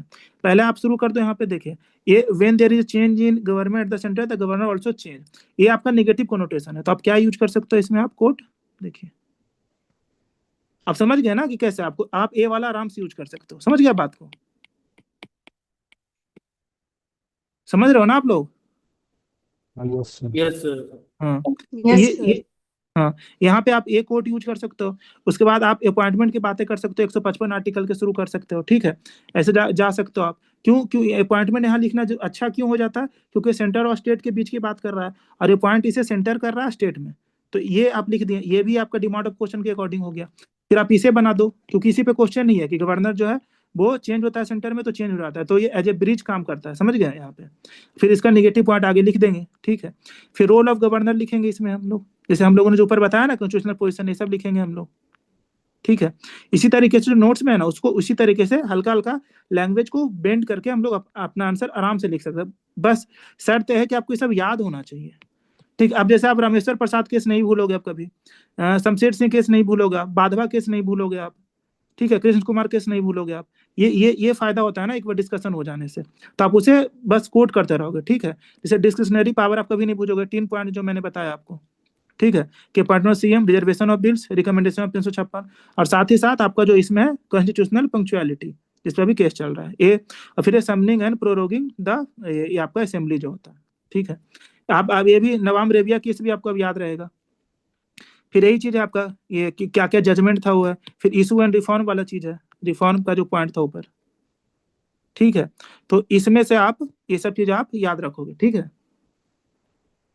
देखिए रिफॉर्म वाला जो था, उसके बाद आप कंक्लूजन में जो हम लोग एक देखिए, जैसे कंक्लूजन है इसे बहुत मतलब बहुत जगहों से लेकर इसे बनाया गया है, तो आप इसे भी डायरेक्ट याद कर लोगे ना तो मतलब बहुत फायदा करेगा आपको। बहुत कम लोग ऐसा लिखेंगे, क्योंकि देखिए सच्चाई क्या है ना कि मेंस मतलब प्री निकलता है बहुतों का। जैसे 17वीं में ना 20,000 लोगों का निकला था, अराउंड 20-21,000 लोगों का। लेकिन ना वो लोग ना शुरू में मतलब बहुत दिन वो जोश में रहते हैं कि पढ़ना है देना है, लेकिन फिर धीरे धीरे ना वो मतलब बहुत लोग छोड़ने लगते हैं। लास्ट में आप देखते होगे बहुत सारा मतलब ऐसा लोग पूछते हैं कमेंट्स में आकर किस बार मेंस दें ना दें, ये चीजें ना वो शुरू हो जाता है। तो वो लोग ना फिर से वो जेनेरिक आंसर लिख कर आ जाएंगे, वो कंक्लूजन में लिख के आ जाएंगे कि governor is the bridge between the centre and state and governor should act as the bridge not as a agent of the centre, बस इतना लिख के छोड़ देंगे। वो सब लिख देंगे ये चीज, ठीक है। लेकिन अगर आप वही ना 1-2 लाइन कोट कर दिए, फिर आपने अच्छे वर्ड्स यूज कर लिया, spirit of the constitution use कर लिया, फेडरल आर्किटेक्चर, ऐसे वर्ड्स यूज कर लिया आपने, कॉन्स्टिट्यूशनल सेंटिनल, तो इससे ना आपके जो मार्क्स है ना वो बढ़ेंगे। और ऐसा कुछ नहीं करना आपको, ऐसे ऐसे बस याद कर देना, ज्यादा कुछ है नहीं, ठीक है। तो अगर आपने ये वीडियो मतलब अच्छे से देख लिया और नोट्स को आप 2-3 बार पढ़ लो, अभी याद करने की जरूरत नहीं, मतलब बहुत टाइम है अभी आपके पास, आराम से इसे पढ़ो और खुद से आंसर लिखने की कोशिश करो, जो भी है ना पीवाईक्यू से लिखने की कोशिश करो। गलत होगा कोई बात नहीं, खुद से आप जब पढ़ोगे ना 2 दिन बाद उस आंसर को, आप समझ में आ जाएगा क्या है नहीं। और हम लोग मतलब ये अभी हम लोग ना एक जैसे टेस्ट हम लोगों ने जो कराया था ना, आप लोगों ने टेस्ट दिया था सबने? Yes sir. Yes. सबने दिया था test? No, sir. Yes, sir. हाँ तो अभी देखिए हम लोगों ने प्लान किया है ना, इस भी क्लास में ना हम लोग एक डीआई बहुत लोगों का गलत हो रहा है, ठीक है। तो डीआई हम लोग सोचे है ना कि 3 डीआई का टेस्ट हो जाएगा, ठीक है, संडे को। और इस बार जो डीआई होगा ना वो पीवाईक्यू नहीं होगा, पहली बार, ठीक है। 2 अलग ही क्वेश्चन होगा और मतलब इसमें पीवाईक्यू नहीं होगा डीआई का। अभी हम लोग पीवाईक्यू ही दे रहे थे, तो इसमें 3 डीआई का हम लोग सोचे 1 घंटा, क्योंकि 20 मिनट्स में एक डीआई होना चाहिए, इसलिए 1 घंटे का हम लोग टेस्ट कराएंगे। उसी वाले ग्रुप पे जो है ना फ्री मॉक टेस्ट वाला जो ग्रुप है उसी पर डाल देंगे, समझ गया। तो उस पे हम लोग इसका टेस्ट कराएंगे और उसके बाद हम लोग ऐसे भी प्लान कर रहे हैं कि एक ऐसे भी आप लोग से लिखवा लें। जैसे बहुत लोग अभी ऐसे का बात कर रहे थे ना कि ऐसे में दिक्कत हो रहा है उन्हें, तो एक ऐसे पे भी हम लोग सोचें कि एक आप लोग से लिखवाएंगे, इसलिए तो अभी आप लोग इस चीज में आप लोग मतलब ये चीज है, अभी आप पढ़ते रहिए और ये चीज हम लोग प्लान कर रहे हैं अभी आगे के लिए। तो इसके लिए अभी हम लोग पहले डीआई कराएंगे, फिर ऐसे वाला कराएंगे। आज हम लोग का 2 टॉपिक था करना, लेकिन बहुत टाइम हो गया एक ही टॉपिक में, तो अगला टॉपिक किसी दिन और हम लोग कर लेंगे। ठीक है, आप लोग भी थक गए होंगे, मैं भी थक गया। सर आज सर हाँ आज क्या हो गया, कौन कौन सा हो गया, गवर्नर हो गया ना? हाँ, सिर्फ गवर्नर हुआ है आज। हाँ कोई बात नहीं सर, गवर्नर हाँ हाँ, वही इम्पोर्टेंट चीज है। है अगला। हाँ, हम्म, मजा आया ना आप लोग को पढ़ने में? ऐसा कुछ तो नहीं किन्हीं को बोरियत लगा हो या कुछ लगा हो? No sir, no sir. याद रहेगा बहुत ना अच्छा अब ये? था। हाँ, ये सब याद रहेगा ना, रामेश्वर प्रसाद केस, यस। ये शमशेर सिंह के, सब भूलोगे तो नहीं आप लोग? नहीं। नो। और किन्हीं को कोई प्रॉब्लम, कुछ समझ में नहीं आ रहा है, मतलब किसी को कोई ऐसे प्रॉब्लम है तो बताइए आप लोग। Yes, I'm having issues with DI. मैंने कभी पढ़ा नहीं है DI, मतलब I'm completely new to this subject, तो मुझे समझ नहीं आ रहा कैसे अप्रोच करूँ DI को। 10वीं तक मैथ्स आपने पढ़ा होगा ना, उसमें ज्यादा नहीं है, परसेंटेज प्रॉफिट एंड लॉस थोड़ा सा बेहतर कर लो, और पीवाईक्यू आप अच्छे से कर लो।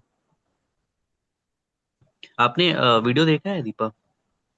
नो सर, मैंने नहीं देखा है। अच्छा, आप एक बार डीआई का वीडियोस देख लेना, सर ने पढ़ाया है डीआई। Okay sir. अच्छा, वो एक हम लोगों ने एक ये पीडीएफ डाला हुआ है ना ग्रुप में, सारे ग्रुप्स में, वो पीवाईक्यू। पीवाईक्यू है ना उसमें। हाँ, उसे आप देख लेना, उसमें उससे आपको क्लैरिटी मिल जाएगा कैसे डीआई को अप्रोच कैसे करना है। बस कुछ नहीं, आपको ना परसेंटेज आना चाहिए। परसेंट कैसे निकालते हैं? ऐड, सब्सट्रैक्ट, मल्टीप्लिकेशन, डिवीजन और परसेंटेज, इसी पे सारा डीआई है। इससे बाहर तो कुछ है इंक्रीज ही नहीं। इंक्रीज डिक्रीज हो रहा है, उसका परसेंटेज निकालना, हम्म। यही है मतलब। तो सर मुझे परसेंटेज को थोड़ा सा कैलकुलेशन में इश्यूज नहीं आ रहे, मुझे स्टेप्स लिखने में इश्यूज आ रहे हैं। मतलब स्टेप्स को कैसे डिजाइन करूं? मैंने बच्चों की कॉपीज देखी, लेकिन जब मैंने खुद से ट्राई किया तो I was having some issues, तो मैं वही पूछ रही थी। तो आप आंसर्स निकाल ले हाँ, रहे हो आप? कैलकुलेशंस बहुत हद तक हो जा रही है, मतलब सही हो जा रही है। कुछ कुछ में गलत होती है, लेकिन मोस्ट ऑफ द केसेस में सही हो रही है कैलकुलेशन। लेकिन स्टेप्स नहीं पता कैसे लिखना है। तो देखिए मैं, अच्छा आप मतलब क्या मतलब आप ये मेंस वाले ग्रुप में हो आप? नो सर, मैं मीन सारे ग्रुप में नहीं हूँ, मैं बस मॉक टेस्ट दे रही थी। अच्छा, जितनी तो मॉक टेस्ट है। उसमें, हाँ तो उसमें ना मतलब आप यूट्यूब पे मैंने एक वीडियो डाला है जिसमें मैंने सारे स्टेप्स बताए कैसे लिखना है। और आपको ना वो पीवाईक्यू वाला देखना होगा, जो बुकलेट है ना पीवाईक्यू वाला, वो आई थिंक सारे मतलब इसमें ये मेन ग्रुप में भी हो सकता है डाला हो, तो या फिर हम लोग डाल देंगे उसे, तो उसमें आप देखना, उससे ना आपको क्लैरिटी मिल जाएगा कैसे स्टेप्स लिखना होता है। क्योंकि देखिए स्टेप्स में ना आपको एक चीज ना जो दिमाग में सबसे ज्यादा रखना है ना, कि आप बस आंसर आपको पता है कि कैसे निकालना है, और क्वेश्चन आपके पास है, तो आपको बस जो दिमाग में आप सोच रहे हो ना उसे बस लिख दो ना पेपर पे बस। जैसे आप क्वेश्चन से आंसर पूछने के लिए कुछ तो दिमाग में सोचोगे ना, उसी को लिख दो आप बस। उसमें बहुत कुछ ऐसा नहीं है कोई रूल फॉलो करना है या कुछ, जो दिमाग में सोच रहे हो उसे लिख दो बस। यही स्टेप्स होते हैं। सर जो आपका मेंस कोर्स है, लाइक उसमें क्या फॉर्मेट रहता है? Like is it on zoom like this, या फिर आप रिकॉर्डेड लेक्चर्स देते हो? एंड अभी तक कितना कंप्लीट हो गया है? I am not in the course, I am planning, मतलब अगर मेरा हो जाता है रिजल्ट तो, if you can just tell me. ये क्लास जूम पे भी होता है और रिकॉर्डेड भी होता है, जिसमें जैसे आज डिस्कशन था, क्योंकि गवर्नर और फेडरलिज्म थोड़ा सा टॉपिक वैसा है कि इसमें डिस्कशन ज़्यादा नीड होता है। एंड ऐसे मोस्टली सारा जितना भी होता है ऐसे वो डिस्कशन बेस्ड ही होता है। अभी तक जितना भी ऐसे हम लोग ने किया, फिलोसफिकल ऐसे हो गया, भोजपुरी प्रोवर्ब, वो सब डिस्कशन बेस्ड ही है। बट हाँ, कुछ कुछ चीज़ें जो ऐसा होता है, जैसे संथाल रेबेलियन हो गया, पाला आर्ट हो गया, जिसमें एकदम सिंपल चीज़ है, वो रिकॉर्डेड मिलता है। तो मोस्टली जूम पे ही होता है, लाइव सेशन ही होता है। तो सर लेट्स से कि if I join after result, मतलब और भी 10-15 दिन बाद, तो फिर मतलब will I only get the recorded for access and everything, या फिर मतलब क्या नहीं कंफ्यूजन देखिए, है? उसमें ना हम लोग ऐसा प्लान कर रहे हैं ना कि जो लोग रिजल्ट का वेट कर रहे हैं, जैसे मैं भी मतलब बहुत बार ऐसा होता है, मतलब रिजल्ट का जो वेट करते हैं ना, उनके लिए हम लोगों ने ऐसा प्लान किया अभी कि एक सेकंड बैच कर देंगे। उसमें जैसे जो एसेज वगैरह है ना, उसे हम लोग फिर से लाइव वगैरह करा देंगे, जो क्लासेस है ना, तो ओके। उसमें डिस्कशन के लिए हम लोग फिर से लाइव क्लासेस, क्योंकि मेनली जो आपका जो है ना फिलोसफिकल एसेज है, जिसमें आपको मतलब पॉइंट्स ऑन स्टैंड जो आपको जनरेट करना होता है ना, उसके लिए हम लोग लाइव क्लासेस ले लेंगे, सेकंड बैच एक कर देंगे। उसमें फिर हम लोग सारा जो भी इसमें लाइव हुआ था उसमें भी लाइव फिर से कर देंगे। और बाकी जैसे जो बोला ना कि मुंडा, संथाली, सब तो हर साल आता है ना पटना कलम, तो ये रिकॉर्डेड चल आ जाएगा। और बाकी जो भी है ये डिस्कशन वाला पार्ट, उसे हम लोग फिर से उसमें लाइव डिस्कशन पे कर देंगे। ऐसा है अभी हम लोग का प्लान। वर्क्स में क्या? ठीक है सर, फिर तो ठीक है, बिकॉज मेरा मेन कंसर्न वही था कि एसएस एंड जैसे अभी वाला टॉपिक है ये सब में डिस्कशन, मतलब if I want to take part तो बहुत हेल्प रहता है, मतलब वो याद भी रहता है फिर। Thank you, thanks lot. Sir और डीआई का किन्हीं टेस्ट का टॉपिक पाई चार्ट और लाइन ग्राफ ही रहेगा या फिर पाई कुछ चार्ट एंड दूसरा? Bar graph. Bar graph. और सर सर सिर्फ रेशियो डीआई में का थोड़ा तो प्रॉब्लम होता है क्या रेशियो में क्या जिसमें प्रॉब्लम जैसे होता है?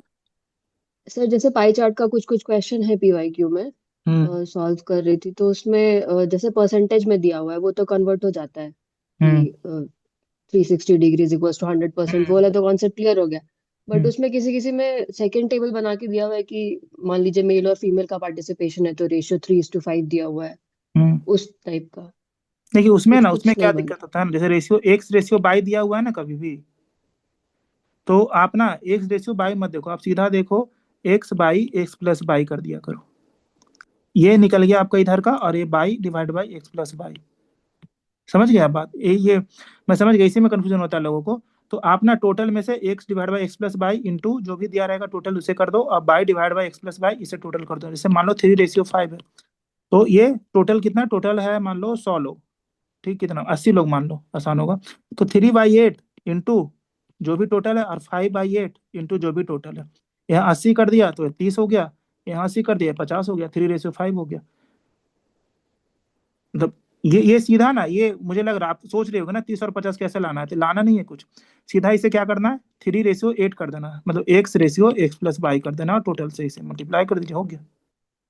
यही डाउट हो रहा था? हाँ सर यही। हाँ तो समझ गई ना, अब तो आसानी से हो जाएगा। ठीक है सर। हम्म। और किन्हीं को कोई सर डाउट? सर मुझे ये पूछना था, जैसे कि मैंने तो रिसेंटली बैच परचेज किया और एक भी मैंने ऐसे के लाइव जैसे आज क्लासेस हो रहे वैसे अटेंड नहीं किया। अगर आप सेकंड बैच लाएंगे तो उसमें मैं इंक्लूड हो सकती हूँ फिर? हाँ लाइव लिंक दे दिया जाएगा, कोई दिक्कत नहीं है ऐसा। ठीक है सर। तो अभी जो टेस्ट होगा वो डीआई का पहले होगा या एसए का पहले होगा? डीआई का होगा इस संडे को, उसके बाद एसए वाला होगा अगले वीक में। एसए में क्या फिलोसफिकल एसए या फिर कन्वेंशनल एसए जो आते हैं वो वाली?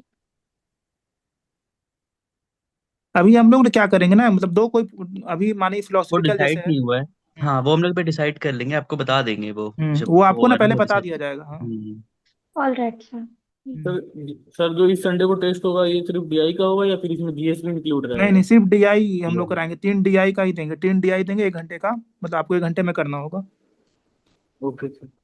क्योंकि मतलब अच्छे क्वेश्चन हो गए, मतलब ऐसा है ना, इसलिए अभी तक हम लोग तो पीवाईक्यू डाल रहे थे ना, क्योंकि बहुत लोग मतलब गलती कर रहे थे। अभी पीवाईक्यू में बहुत लोग गलत किए हैं, हम लोगों ने कॉपी देखा, मतलब बहुत लोगों ने गलती किया। तो अभी हम लोग ऐसा नया नए क्वेश्चन को डाल देंगे इस बार, मतलब पीवाईक्यू नहीं होगा वो। तो आप लोग सब मतलब एक बार अटेम्प्ट तो करना ही, जिनका अच्छा है वो भी अटेम्प्ट करना है एक बार आप लोग। सर तो टाइमिंग सिर्फ टाइम 1 घंटे का मिलेगा? अरे नहीं नहीं, जैसे कि आप नहीं समझे, मतलब 3 क्वेश्चन होगा, 1 घंटे का रहेगा करना। तो मानिए 7 बजे हम लोग शुरू करेंगे, 7 से 8 आपको करना है। हम लोग 10 बजे तक ग्रुप खोल देंगे, उसमें आप मतलब अपलोड कर देना। Okay sir. हम्म।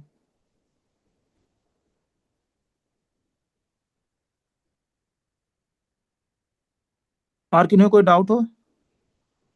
कितने डेसिमल पॉइंट तक उसमें आंसर लिखना रहता है कंपलसरी? नहीं मतलब 2 डेसिमल तक आप चलो, उससे ज्यादा कोई जरूरी नहीं होता, 2 डेसिमल तक बहुत है। राउंड जो करते हैं राउंडिंग 5 के बाद में वो तो कर सकते हैं। हाँ हाँ, जैसे क्या करो ना, आप जैसे मान लो आपका आंसर आ रहा है 6 पॉइंट, 1 सेकेंड, जैसे 6.78 आ रहा है, ठीक है। तो इसे आप ऐसे करके 6.8 कर दे सकते हो, ठीक है। आपको दिखना चाहिए दोनों चीज। Okay sir. हाँ, क्योंकि जैसे इवेल्युएटर के पास ना वो आंसर होता है, समझ गए। तो मान लीजिए कि अब बीपीएससी ने उसे 6.78 दे दिया हो, तो ये 6.8 दे दिया हो, तो आप ना 6.78 लिखना, उसे ऐसे करके 6.8 लिख देना, और दोनों को अंडरलाइन कर देना। तो उसके बाद जो भी होगा वो टिक करके पूरा नंबर दे देगा।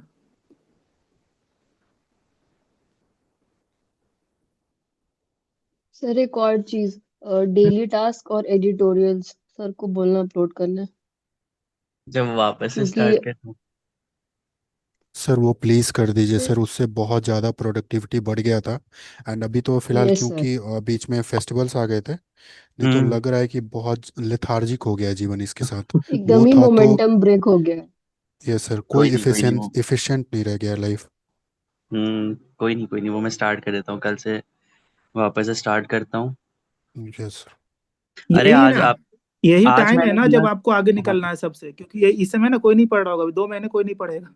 जब से मेंस का हाँ, डेट आगे बढ़ा ना, वो चला गया अप्रैल, हाँ। अब अरे सब जनवरी से शुरू करेंगे। सब कंप्लेसेंट हो गए यार, आप लोग अभी वो मत हम्म। करो। आज जो मैंने दिया था क्वेश्चन लिखना, किसी ने नहीं किया है। श्वेता आपने लिखा नहीं है उसका आंसर, ना आशुतोष आपने लिखा सर है। सर सर एक एक्चुअली बचा जो हुआ है, बस वो नैनोटेक लिख के मैं नैनोटेक वाला भेजूंगी। जो टॉपिक था ना, तो सर हाँ, क्या है हाँ। कि जो अपना नोट्स है सर ये बहुत ही कंडेंस्ड है। और सिंस हम्म। क्योंकि मेरा पहला मेंस है, हमको सर ऐसे जनरली समझ नहीं आता, मतलब यदि ये याद करना हो वो हो जाएगा, लेकिन जो एक होता है पढ़ के जैसे जनरली लिखने। आ जाता है, हम्म। वो नहीं आ पाता है, वो आ नहीं पाता है कॉपी पे। तो उसके लिए फिर हमको पहले इंटरनेट से पढ़ना पड़ता है, फिर आपका पहले वीडियो रहता है उसे देखना पड़ता है। फिर यदि कोई बुक है बात नहीं जो हाँ। जनरल बुक है जैसे पॉलिटी का ही है, तो उसके लिए तो अभी सर हम सोचे थे कि नैनोटेक का एक, जैसे अभी थोड़ी देर पहले लेक्चर के स्टार्ट में सर बता रहे थे कि आपको पीवाईक्यू पे जाना है और देखना है कि मोस्ट रिपीटेड थीम क्या है। तो राइट। नैनोटेक का क्या, एक तो पहले तो हॉलिस्टिक नोट्स अपना है ही, पर वही सर अपना वो करने में कि यदि नैनोटेक से किसी भी डायमेंशन में सवाल आता है तो वो कर लेंगे। तो यदि यही फेस्टिवल के पहले होता तो वो एक दिन में कंप्लीट हो गया रहता, बट अराउंड 10-12 पेज का नोट्स वो सारा कंप्लीट हुआ, उसको करने में ही सारा छट निकल गया। तो इस कारण से वो हो रहा है सर। कोई बात नहीं आशु, आप वो अपने पेस में करिए। बाकी श्वेता आपने कितना लिख लिया है? सर मेरा साइंस एंड टेक वाले का 2 क्वेश्चन और आज का एक क्वेश्चन रहता है, वो मैं भेज दूंगी आपको आज 2-3 बजे ठीक तक। है, डन। ठीक है। बाकी और आप लोग ने आज एक भी नहीं लिखा है। आसिफ, अंजलि, आनंद, अनामिका, दीप, दीपा, निकिता, पल्लवी, रुचिका, श्रेया। हेलो सर, अभी मैंने एक्चुअली मेंस पे उतना ये नहीं किया, मैं अभी मतलब चीज़ों को ये कर रहा हूँ, मेनली मेरा एओडी पे फोकस था। तो अच्छा सर। उसका जो भी लाइक लेक्चर है, जैसे बायो का आज अपलोड हुआ और वो हम्म। पॉलिटी इमरजेंसी वाला है, तो मैंने उस पे काम किया था। मेंस पे भी उतना मतलब नहीं हो पा रहा है। अच्छा, कोई दिक्कत नहीं है अभी। हाँ, अभी आप एडियो पे फोकस करो, वो बढ़िया है। बट हाँ, थोड़ा थोड़ा मेंस पे भी आप फोकस करते रहिएगा, मतलब पूरा छोड़िएगा मत, हल्का हल्का मेंस जी। भी करते रहिएगा। जी। सर क्वेश्चन मतलब कहाँ पे था, मुझे एक्चुअली पता नहीं है। अच्छा, क्वेश्चन आपको दिखा नहीं था? वो क्वेश्चन ना yes, general. I am also confused किसकी बात हो रही है। सर एक्चुअली में ना, मतलब मैंने कोर्स परचेज किया है, बट आप टेलीग्राम बहुत ग्रुप ये पे नहीं बात। हो निकिता? सर टेलीग्राम पे कौन सा वाला, जैसे कि फ्री वाला मॉक टेस्ट में तो मैं हूँ, नहीं, जिसमें मैंने नहीं, आपका नहीं, फर्स्ट टेस्ट दिया था। नहीं, नहीं, क्या बोले, मेंस मेंटोरशिप टेलीग्राम ग्रुप है जो मतलब पेड वाला है नहीं ना सर। वो। अरे तो आपने वो भेजा, मतलब आप अच्छा रुको, आप ना एक बार बॉट पे ना एक बार आप मैसेज कर देना वो मैसेज आपको। मैंने किया था सर, मुझे कोई रिप्लाई ही नहीं आया, तो फिर मैं सोचा कि आज पूछ ही लूंगी। वही सर, वही समझ में नहीं आया, आपने बोला ना क्वेश्चन, मुझे तो मतलब क्वेश्चन दिखा ही नहीं। नहीं, नहीं, तो आप एडेड ही नहीं हो तो फिर कैसे दिखोगे? कोई नहीं, मैं टीम को बोलता हूँ, वो ऐड कर देंगे आपको। Okay sir. जी। सर आप ना एक बार सेम। निकिता, हाँ जी सर। निकिता, एक बार आप ना वो कर देना, बॉट पे ना एक बार आप मैसेज कर देना। आप बॉट यूज कर, मतलब बॉट यस पता सर। है ना कहाँ पर है? हाँ, प्लीज आप बॉट पे कर देना, वो टीम आपको गाइड कर देंगी। सर जैसे मैंने ना जीएस, जो आपने सेकंड टेस्ट लिया था, उसका तो मैं नहीं अटेम्प्ट कर पाई थी। अगर वो मैं अटेम्प्ट करके सेंड करूंगी तो आप चेक करेंगे फिर कॉपी? सेकेंड मॉक का आप जी भेज सर, देना। मैंने वो अटेम्प्ट नहीं किया था। ठीक है, आप भेज देना, वो हो जाएगा। ठीक है सर। सर एक छोटा सा वैसे तो वो एड्रेस हो गया था, फिर पूछना था कि 5-7 आंसर्स पहले सबमिट किया हुआ था काफ़ी पहले, तो हम्म। वो एक बार एक देख लेते एक बार में, तो सही रहता है, या तो फिर मैं दोबारा से भेज दूँ उसे। ठीक है आशुतोष, आप वापस से भेज देना, मैं एक बार देख लूंगा आपका। आपका मतलब फर्स्ट है हम्म, ना, आपका शायद मैं कभी रिव्यू नहीं किया हूँ। नहीं आपका मैं सर। कर दूंगा एक बार। जी, जी, आपका मैं कर दूंगा एक बार। Okay sir. Sir science and tech कहाँ से शुरू करना है, समझ नहीं आ रहा। साइंस एंड टेक कहाँ से?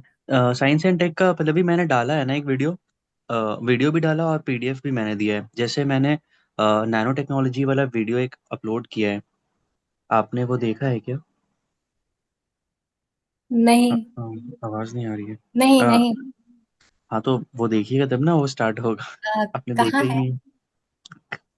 कहाँ है? आप ग्रुप पे एडेड हो? हाँ हाँ, दिख रहा है, दिख रहा है। वाह। हम्म, नहीं नहीं दिख रहा है, वो नोबेल अरे प्राइज पे। क्या है? एक मिनट, एक मिनट। अरे वो उसमें अच्छा, होगा। देखिए। अरे रुकिए मैं बता रहा हूँ आपको, आप साइंस एंड टेक वाले सब सेक्शन में जाओ। हाँ अच्छा नहीं दिख रहा, सॉरी, गलती मेरी है, वो दूसरे वाले उसमें है। वीडियो लेक्चर्स एंड पीडीएफ में जाना आप। यार ये तो बहुत हाँ। ही बुरा तरीके से अरेंज क्यों है ये सारी चीज़ें। Science and tech, oral test history, डीआई पाई लेक्चर्स, पटना कलम, ऐसे भोजपुरी पीडीएफ प्रवर्ब। दिख रहा है लेकिन वीडियो नहीं। यार वीडियो तो मैंने पढ़ाया था। यूट्यूब पे होगा। आशुतोष मैंने नहीं नहीं नैनो नहीं टेक्नोलॉजी का नहीं, तो मैंने हाँ पढ़ाया हाँ, है ना। करवाया था सर, यूट्यूब पे था। यूट्यूब पे वो था या उसका फिर भेजा है पीडीएफ, यूट्यूब पे है लेकिन वो सर, अच्छा, वो नहीं एक रही सेकंड। उसका है। वो तो नहीं टाइटल है। अलग है सर, वो उसका टाइटल अलग है, वो टाइटल नैनोटेक के टाइटल के नाम से नहीं है। अच्छा। ओ, जो जो आप वीडियो लेक्चर्स में देख रहे हैं ना, हम्म। और तो वो साइंस एंड टेक में दूसरा वाला है, वो है क्या? एक सेकेंड, मैं ही कंफ्यूज हो गया हूँ। हाँ मोस्ट हाँ, इम्पोर्टेंट, उसमें हाँ most important topic, right right right. Technology. उसका हाँ वो ये अलग है इसमें, sir. Right right right right, इसमें नैनो टेक्नोलॉजी है। हाँ ये वाला पहले स्टार्ट करना, पहले भी आप देख लीजिएगा। इसके अलावा भी धीरे धीरे मैं और भी उसमें बायोटेक्नोलॉजी, नैनो टेक्नोलॉजी पूरा कंप्लीट हो गया उसमें। मैं बायोटेक्नोलॉजी वाला कराना है मुझे, और 4-5 और इम्पोर्टेंट है जहाँ से वो पीवाईक्यू पूछता है, हम्म। तो वो मैं, हाँ वो मैं करवा दूंगा।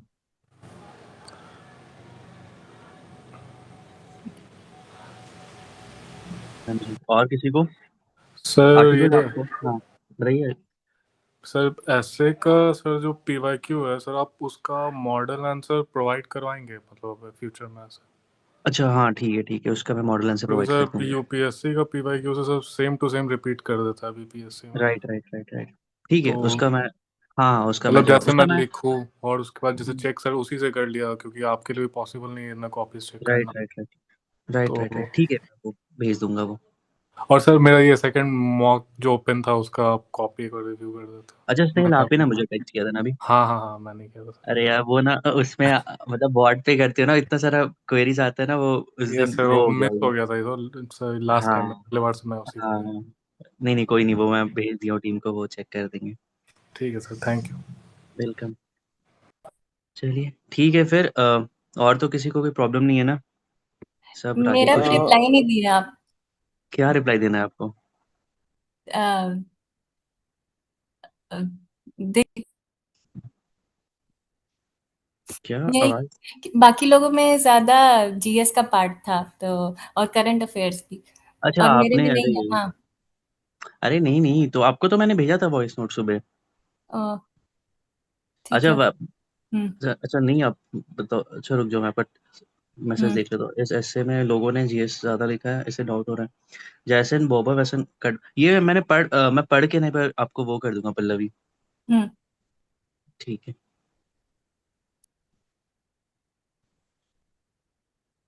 ठीक है फिर,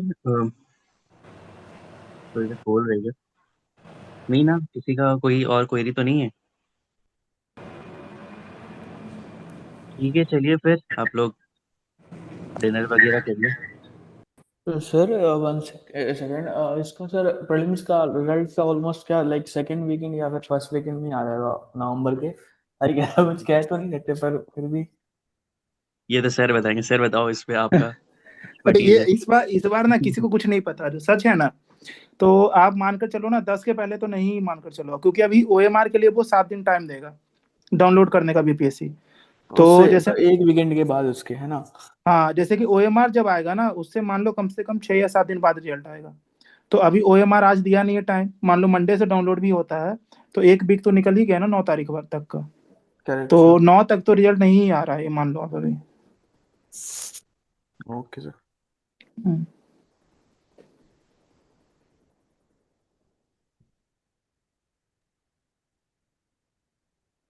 और किन्हीं को कोई डाउट हो किसी भी चीज के बारे में, डीओ मेंस किसी के बारे में? सर जीएस आंसर राइटिंग में जैसे सर ये सब वर्ड होता है क्रिटिकल एनालिसिस और क्रिटिसिज्म, तो इसको सर सब हेडिंग में लिखना होता है या फिर स्किप करना होता है? जैसे मैं सर क्रिटिसिज्म लिख रहा हूँ तो क्रिटिसिज्म लिख के लिखना होता है या फिर कुछ और सब हेडिंग लिख के? अच्छा, ये आप बात करो ना, जैसे मान लो क्वेश्चन क्रिटिकल एनालिसिस करके जो आता है, क्रिटिकल एग्जामिनेशन जो मतलब आता है। सर कोई भी एग्जांपल सर, क्रिटिकल एनालिसिस हो गया फिर या वे अहेड हो गया, तो ये सब हेडिंग यूज करना होता है या नहीं देखिए, जैसे आप वे हेड यूज कर सकते हो, लेकिन क्रिटिकल एनालिसिस मत यूज करो। आप ना आप जब आंसर लिखो ना, उसमें दिखना चाहिए कि आप क्रिटिसाइज कर रहे हो। यस सर, वो तो मैंने देखा था, लेकिन सर आप लोगों ने एक कॉपी रिव्यू किया था शायद, तो उसमें लिखा था कि right criticism, use word criticism, ऐसा कुछ, तो इसीलिए मुझे डाउट हुआ उससे रिलेटेड। अच्छा, वो क्वेश्चन देखना होगा ना, किस क्वेश्चन में था ऐसा? शायद सर क्रिटिकल एनालिसिस ही वाला था, रविन्द्रनाथ टैगोर वाला। हाँ, जैसे देखिए रविन्द्रनाथ टैगोर में क्या था ना, वो मैं बता रहा हूँ। वहाँ पे उसमें क्या हो रहा था कि पहले उनके व्यूज को लिखना था, यस उसके बाद लिखना था कि उसमें आप कैसे क्रिटिसाइज कर रहे हैं। सर। तो आपको वहां पे बताना होगा ना, आप एक जगह आपको लिखना होगा कुछ ना ऐसा कि आप जहां से पता चले कि आप कहाँ से आप क्रिटिसाइज कर रहे हो, कहाँ पे उनके व्यूज को। आप समझ रहे हो ना डिफरेंस यहाँ पे? Yes sir yes. अब सीधा क्वेश्चन रहेगा ना कि क्रिटिकली 8 नंबर में आ जाएगा कि क्रिटिकली इवेलुएट कुछ भी, तो उसमें नहीं लिखना है। लेकिन जैसा कि आप देखिए यहाँ पे बीच में आ रहा है ना क्वेश्चन में, यस जहाँ से आपको उसमें वाइफरकेट करना होगा कि कहाँ पे आप नेगेटिव लिख रहे हो, कहाँ पे उनका सिर्फ व्यू चल रहा है। इसलिए कुछ आपको ऐसा वर्ड यूज करना पड़ेगा जिससे कि इवेलुएटर समझ पाए। Okay sir. Sir means heading नहीं देना है क्रिटिकल एनालिसिस का?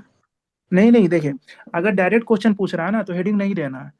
और अगर आपसे पूछ रहा है, पॉजिटिव भी पूछ रहा है और सेकंड या थर्ड पार्ट में पूछ रहा है ना, तो आपको कुछ ऐसा देना पड़ेगा हेडिंग, जिससे कि पता चले ना कि आप यहाँ से वो क्रिटिसाइज कर रहे हो। आप उस जैसे रविन्द्रनाथ टैगोर के व्यूज को नेशनलिज्म पे था, एजुकेशन पे था, कल्चर पे था, ह्यूमनिज्म पे था। तो यस आपने व्यूज लिखा, लेकिन फिर आप था कि क्रिटिकल एनालिसिस करना था उसे, तो आप उसे लिखोगे ना कुछ ऐसा कि वहां से सर। आपको पता चले कि ये सर हाँ, उस आप क्यों आप क्रिटिसाइज कर रहे हो, तो उसको एक आपको हेडिंग देना होगा इस तरीके से। सर वैसे टाइप की क्रिटिसिज्म ऑफ टैगोर्स व्यू, ऐसा सब हेडिंग चलेगा? हाँ, चल जाएगा, कोई दिक्कत नहीं। हाँ, और सर अगर 8 मार्क्स का है तो उसमें अगर जैसे रोल ऑफ गवर्नर का आपने जो बात किया, तो उसमें जैसे उन्होंने बोला है क्रिटिकली एग्जामिन या फिर कुछ भी, तो जैसे लेजिस्लेटिव पावर लिखा और फिर उसके अंदर ही 2-4 पॉइंट में क्रिटिकली एनालिसिस भी कर दिया, तो ऐसा चलेगा? क्या फिर से बोलना आप? जैसे सर क्रिटिकली एनालिसिस करने को बोला अगर रोल ऑफ गवर्नर का, हाँ तो जैसे सब उनके पावर्स में गए हैं, तो हाँ लेजिस्लेटिव पावर है, तो उसके अंदर जैसे 2-3 एग्जाम्पल देके वहीं पे क्रिटिकली एनालिसिस कर दिया, अलग से कोई पॉइंट नहीं बनाया कि क्रिटिकली एनालाइज कर रहा है, तो नहीं ये देखिए, चलेगा? जैसे जैसे मैं बता रहा हूँ, क्रिटिकली आपको एनालाइज करना है ना रोल ऑफ गवर्नर, तो आप शुरू ही करोगे क्रिटिसिज्म के साथ। वो क्वेश्चन का मेन थीम है क्रिटिसिज्म। फिर इसमें आपका जो हेडिंग आएगा ना, दूसरा हेडिंग आएगा इसमें, जिसमें आप लिखोगे गवर्नर का रोल इंपॉर्टेंट भी है, उसमें 4 पॉइंट हो गया। आपका जो मेन थीम है क्वेश्चन का वो क्रिटिसिज्म है, तो इसमें आपको अलग से पॉइंट नहीं देना, आपको नेगेटिव ही क्वेश्चन शुरू करना है और नेगेटिव ही चलना है। लास्ट में बस आपका 5 पॉइंट देना है, जहाँ पे आपको गवर्नर के बारे में पॉजिटिव लिखना है और फिर कंक्लूड कर देना। समझ ओके, गए आप बात को? Yes sir. जैसे कि